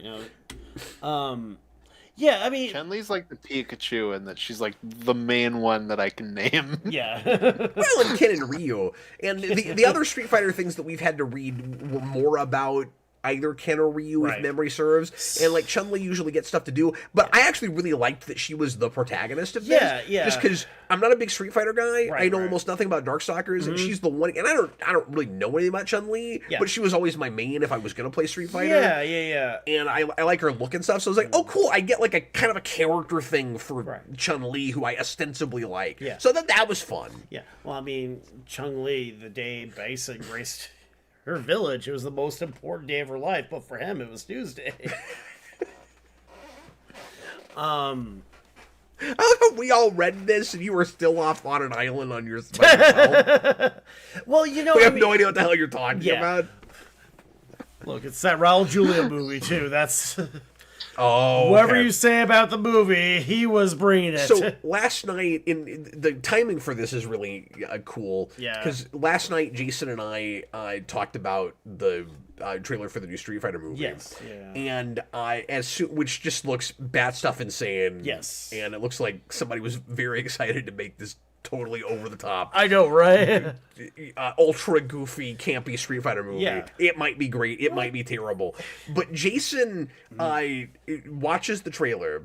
I sent him stuff to watch for the show. Yeah. And he watches it on Break It Dance or something. And he sends me a message back and he goes, "Okay, Dad, so are we next going to get Street Fighter the movie, Street Fighter the game 2? Yo, yes. Oh yeah. We're like, this movie gets a game based on this movie? Yeah, that is a. No, the new movie is a perfect example of where I am coming into this book, because John sent me that trailer when it came out. What was that, like a week ago? Yeah. And then was like, "Hey, did you watch that trailer?" And I was like, "No, I still haven't even seen the teaser trailer. I don't know anything about Street Fighter. I don't care." You know, Well, again, I saw the teaser and like a lot of people was like, this looks kind of cheap. I don't know about it. And then with the full trailer, I was like, nah, I get it. It's that 90s Mortal Kombat approach. Yeah, exactly. They're just making it 30 years too late. Yeah. And like, that's kind of fun. I don't know. That's better than what they're doing with Mortal Kombat. Say again, Austin? That's better than what they're doing with Mortal Kombat. Yeah, right now. I agree. Right. No, that's what I'm saying. Is I feel like they looked at the old Mortal Kombat movie and were like, how do we do that for Street Fighter? Yeah. And Because I feel like, and again, they having could not be seen the trying trailer too for- hard. They could be, There- yeah. there is that worry about it, Yeah. certainly. But I'm sorry, what were you saying, Austin? No, I was gonna say, having not seen the trailer for Street Fighter, having just seen like the posters they put out, it seems like they both have kind of a fan film kind of look to them. Except Street Fighter is the fan film in which they're like, "We love this material. We're just gonna like, honestly, like just put these guys in cosplay and like have them fight each other, and it's Yeah. gonna be cool." And Mortal Kombat looks like everything's on a green screen, and it was made for like $1. Yeah, It just yeah. looks really bad. Yeah, Like, no, it's like they have like the opposite examples. If it's of that. possible to be a fan film in the right way as a Hollywood blockbuster, like they're doing. I mean, you're right. It does have a fan film quality to it. Again, that's just from seeing the designs. Like, that's nothing against the. I'm saying that actual seeing the filmmaking. trailer, but then Yeah. Street Fighter has been in a fan film place for decades. Like that's Yeah. all you ever get. Well, yeah, because there was like the one, the Fist of Fury or whatever it was, that was technically a fan film, and Yeah. I mean, Mortal Kombat even was like that too, because you had Joss Whedon's brother-in-law who did the short film and then did like the YouTube series, the web series for a while. But I'm just saying that like for a while that's all you got, and then even like the Kristen Kirk movie looks like a Yes. fan film. Yes, But anyway, it's so wild. Like the casting in the new one's insane too, because like Eric Andre is in the new Street Fighter movie. Which So weird. like two different wrestlers, Roman Reigns and Cody Rhodes, are in it. no, it's a crazy cast. Yeah. What's sad is that like 50 Cent Yeah, we talked about this last night, but kind of looks like Balrog. Kind of actually is like, that's surprisingly decent casting. what I still can't believe Momoa's in it. I know, yeah. Is he Akuma? He's Blanca. Oh, okay. See, I don't know I think- anything Actually, about wait, Street right? Fighter. I think No? he is Akuma. Or is he Akuma? Because I think Blanca is the pro wrestler Roman Reigns. Okay. Okay. Because, yeah. I'm getting my Street Fighter character. I mean, I mixed up. think, yeah, I mean, Roman Reigns, I'm not sure if the only thing, like, non-wrestling fans would know him from is he made that, like, public service announcement. He made the PSA where he's, like, really nice, having, like, a tea party with his daughter. Blanca has the single most irritating, like, grunt or noise of yeah. anyone in a fighting game ever. Yeah. Oh. And the original Street Fighter 2 arcade, when you just have it on demo mode Yeah. before somebody comes in and starts playing it, you just have to hear that over and over again. Oh, yeah, So it's that just him doing his lightning thing. It's like, Yeah. just constantly. It's so freaking annoying. Calm the heck down. Yeah. Blanket, dude, you need to go home, man. You're freaking out. Because I've got the arcade one up for Street Fighter, and when we'd have arcade parties, I would turn on all the arcades and turn on the sound so that it sounds like an arcade. Street Fighter, that's one of the first generation arcade one ups, and they don't have enough of a volume control. There's like 2 options: loud or effing loud. Yeah. And I had to start just turning off the sound. I couldn't deal with it anymore. Right. It's like you'd walk by that thing and just hear, ah! I'm like, you're not a bird. Like, stop it. And so then I had to turn the sound off. You're not a bird. You're not a bird. Birds are brave. 5590 ERS earlier put in a 499 super chat and asked us to put 90s Starman on the wheel. Okay. That's a good Oh, choice. yeah, I've never nice. read that. That's been on my list for a while. Yeah, I don't know anything about Starman. So thanks a bunch. And then somebody else tried to put in a super chat, and I guess it didn't go through. Yeah. Yeah, I'm not sure. So sorry about that. Hate it when that happens. Yeah. But You just put in if a ton of swear words. And it doesn't YouTube work is out, like, no. we're doing this as close to weekly as we can get away with. So come in another night. You can put something on the wheel. What else do you guys want to That's right. talk about with this before we reveal our wheel picks and spin said wheel? Well, we read it. Yeah. Yep. We read it. I can't say I had a bad time. Yeah, like it was. Yeah. I found it overly long, but I liked it a lot more by the end. Like, and so that's a big compliment I can pay it. Is that I thought the ending was quite good. Yeah. I mean, I think overall, there was a lot of it, but like it was a lot of action and it was visually interesting, and But a little too talky. Yeah, a little too for how talky. action driven it wants to be. Yeah. The biggest compliment I can give it is I don't remember anything about that Street Fighter comic that we did on Request. I will probably always remember the Street Fighter and Darkstalker characters punching a baby into a hole. Exactly. As soon as we got to the God Baby, I was like, well, if Austin wasn't liking this before, this will turn him around. Yeah. I was like, this is what Austin needed. Was the Street Fighter book you read? I just think more babies should be punched in stories. Exactly. I was gonna ask, was the Street Fighter book you read the Malibu one? No, it was this. It Oh, was, was it was this? Okay, Udon. Yeah. Because I've read the Malibu one. That's like 3 I think- issues. It has like an apology at the end too. No, it was also long. We had to read 8 or 12 issues for that too. Yeah. So Everything Street Fighter we've read so far has been either Udon or a crossover that included Udon. we'll have to put the Malibu book on because it's 3 issues and like it's weird. Amalgam Nation, one of the variant covers for this is actually one of the most expensive ones I have now. Oh wow. It's a reference cool. to DC versus Marvel. Look it up. Okay, interesting. Yeah.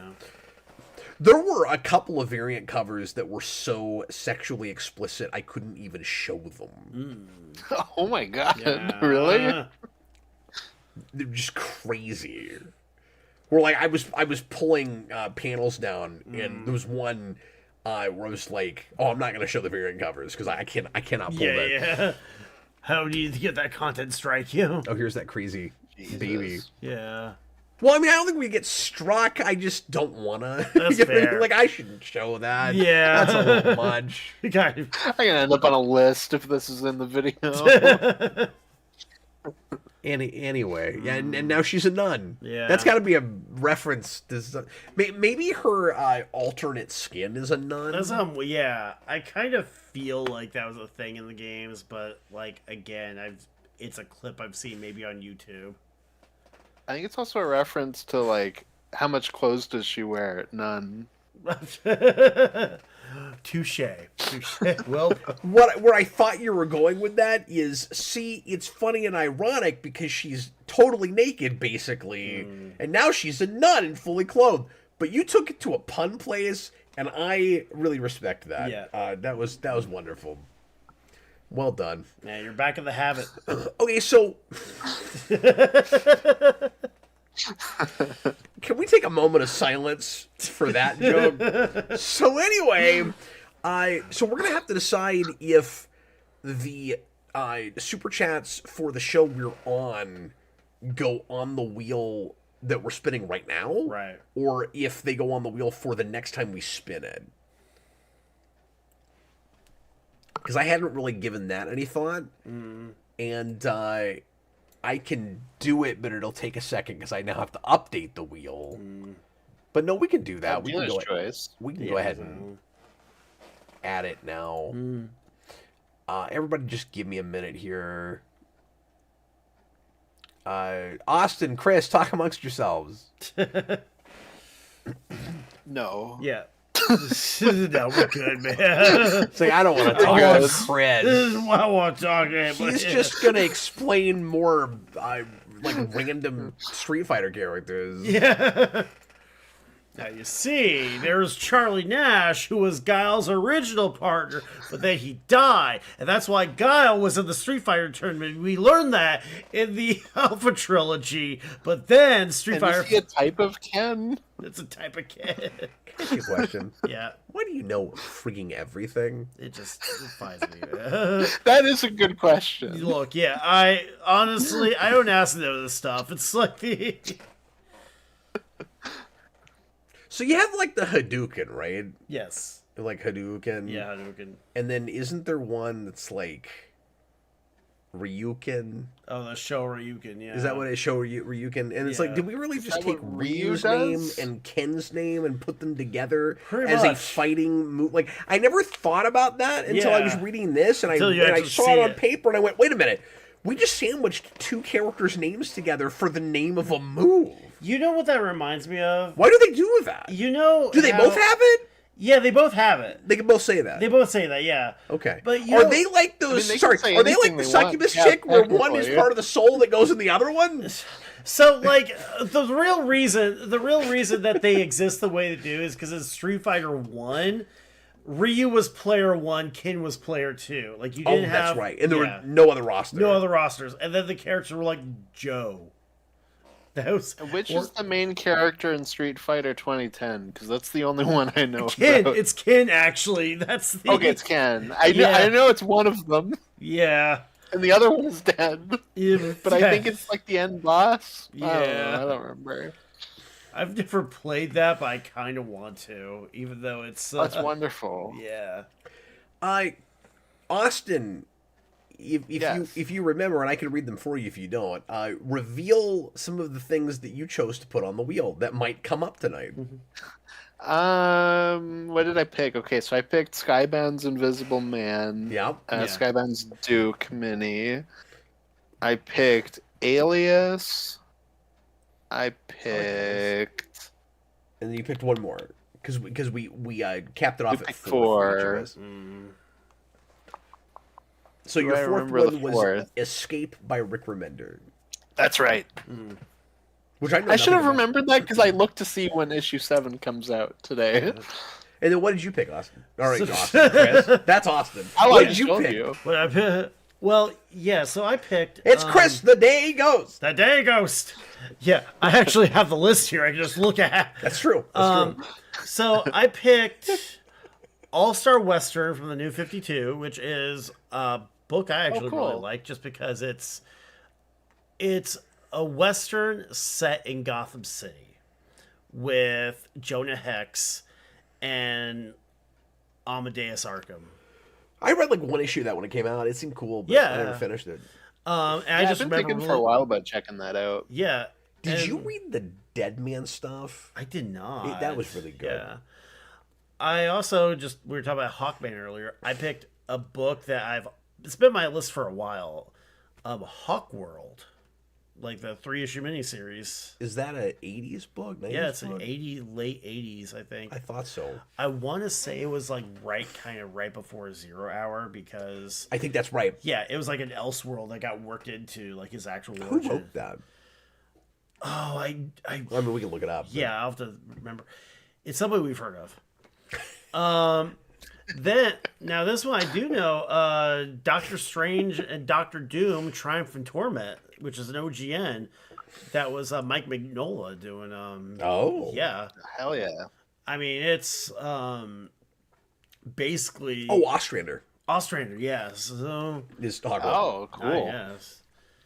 And then this one, it's a single issue. I don't think it's a particularly like oversized issue, but it's one I really like. The Darkhold Iron Man, which is Well, hey, I like that choice because it's less that I have to read that. that's week. true, yeah. So that's fine. But it's, and I think that's a Ryan North, but it's Iron Man as like a body horror book. So it's like really recent. It's really recent, Interesting. but I just read it. I really enjoyed it just because it was. I'm not sure if anybody's actually done Iron Man as like a horror book before, and there are parts it's like, oh, this is creepy. Yeah. Cool. Yeah. A lot of variety in your picks. I tried to have a in nice, different time periods. Yeah, I tried to have a nice spread, you know. Yeah, really neat. And I've not read any of those. Yeah. I haven't read any of Austin's stuff either. Sadly, I've never read any of the original volume of Alias. Yeah, I read part of volume 2, but I've never read the original volume. I really like Alias too. I mean, I remember. Yeah, Alias is great. I've never read that second book, the Jessica Jones one. Mm. It probably doesn't hold up. It's probably not worth looking at now, really. But I mean, I'd like to check it out at some point. okay, the 4 things I picked were I'm going to be a little bit predictable, only because I've never done this. So I for the wheel, I finally picked the first few issues of Red Lanterns. And then I put Radioactive Man on the wheel because we almost did that a couple 3 months ago. And I've got all of those, and that's hilarious. Yeah. Those are the only Simpsons comics that I have the whole first run of, and they're great. And then I picked Joshua Williamson's Batman and Robin because I've been hearing really great things about that, and it just ended. Yeah. So I wanted to read the first volume of that. And then I picked McFarlane's first arc on Spider-Man, which is Torment, because I've never read it, and I've always wanted to see just how completely incomprehensible I'm sure it is. Because when you flip through that, it's just Spawn, and I know it's going to be written like that, and I gotta finally know. It's one that I don't think anyone really knows what the story is. They just know the cover. They know the cover. They've seen like the poster that was at Walmart next to it, you know. Okay, but you know when we read it, Yeah. we'll have the same thing. Right? Like, Exactly. you've read it, Yeah. you still don't know what the story is. Exactly, yeah. I've seen the poster in Walmart. Okay, that's all I know. I was gonna go buy my Fleer trading cards. Hey, dude, I've owned it for 30 years, and I probably have that. Like, Yeah. all I know is the covers. Exactly, yeah. And then Braden asked for Marion Heretic, so that's on the wheel. By Teeny Howard, Jeopardy contestant Teeny Howard. Every time. You have to remind us about that. It's like About struggling comedian Scott Lobdell. Exactly. That's exactly what I was about to say. Here's the thing. I think I haven't watched the said episode that yet, to but to people the best in of my real knowledge, life. she's Jeopardy contestant, not Jeopardy winner. So that's the. I'm sorry, what did you say, Austin?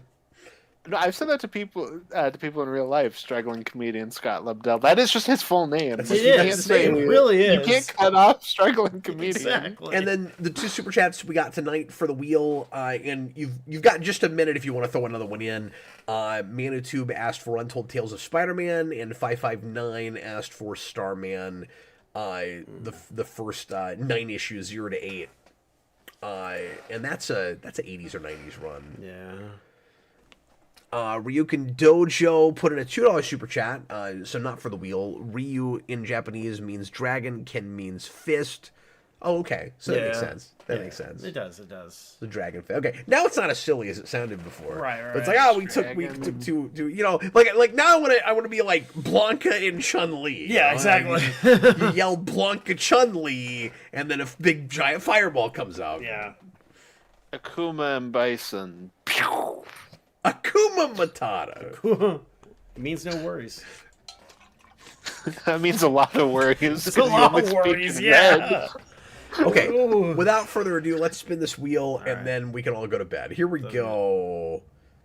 Look, it's late night. We're living up to the title once again. Sorry, what, Austin? The big money, no whammies. Yeah. Exactly. A lot of good stuff on here.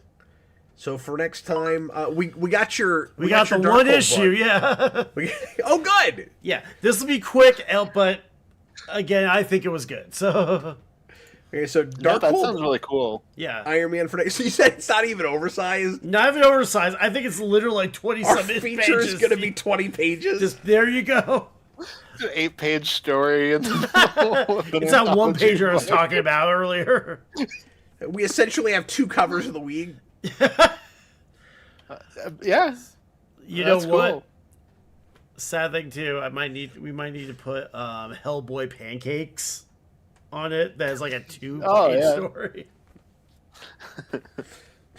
I feel like if you really want to do that, you could just mention it at some point and we can read it. That's true. Yeah. Still have a featured book. Exactly. Okay, so Darkhold Iron Man for next time.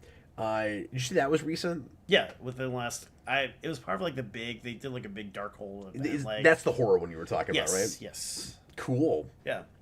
It is on the app, so Okay, great. yeah. So we'll do that for next time. Thanks a lot for watching, everybody. We sure appreciate it. And thanks to Super Chatters for the support. We're going to keep doing this where we'll let you guys put something on the wheel. And I promise that Chris will not win it every time. And also, we wanted to just stack it so there were several things that could come up. But until we've knocked several down, the 3 of us will not keep adding to the wheels. Right. So you guys will be able to keep putting stuff on it.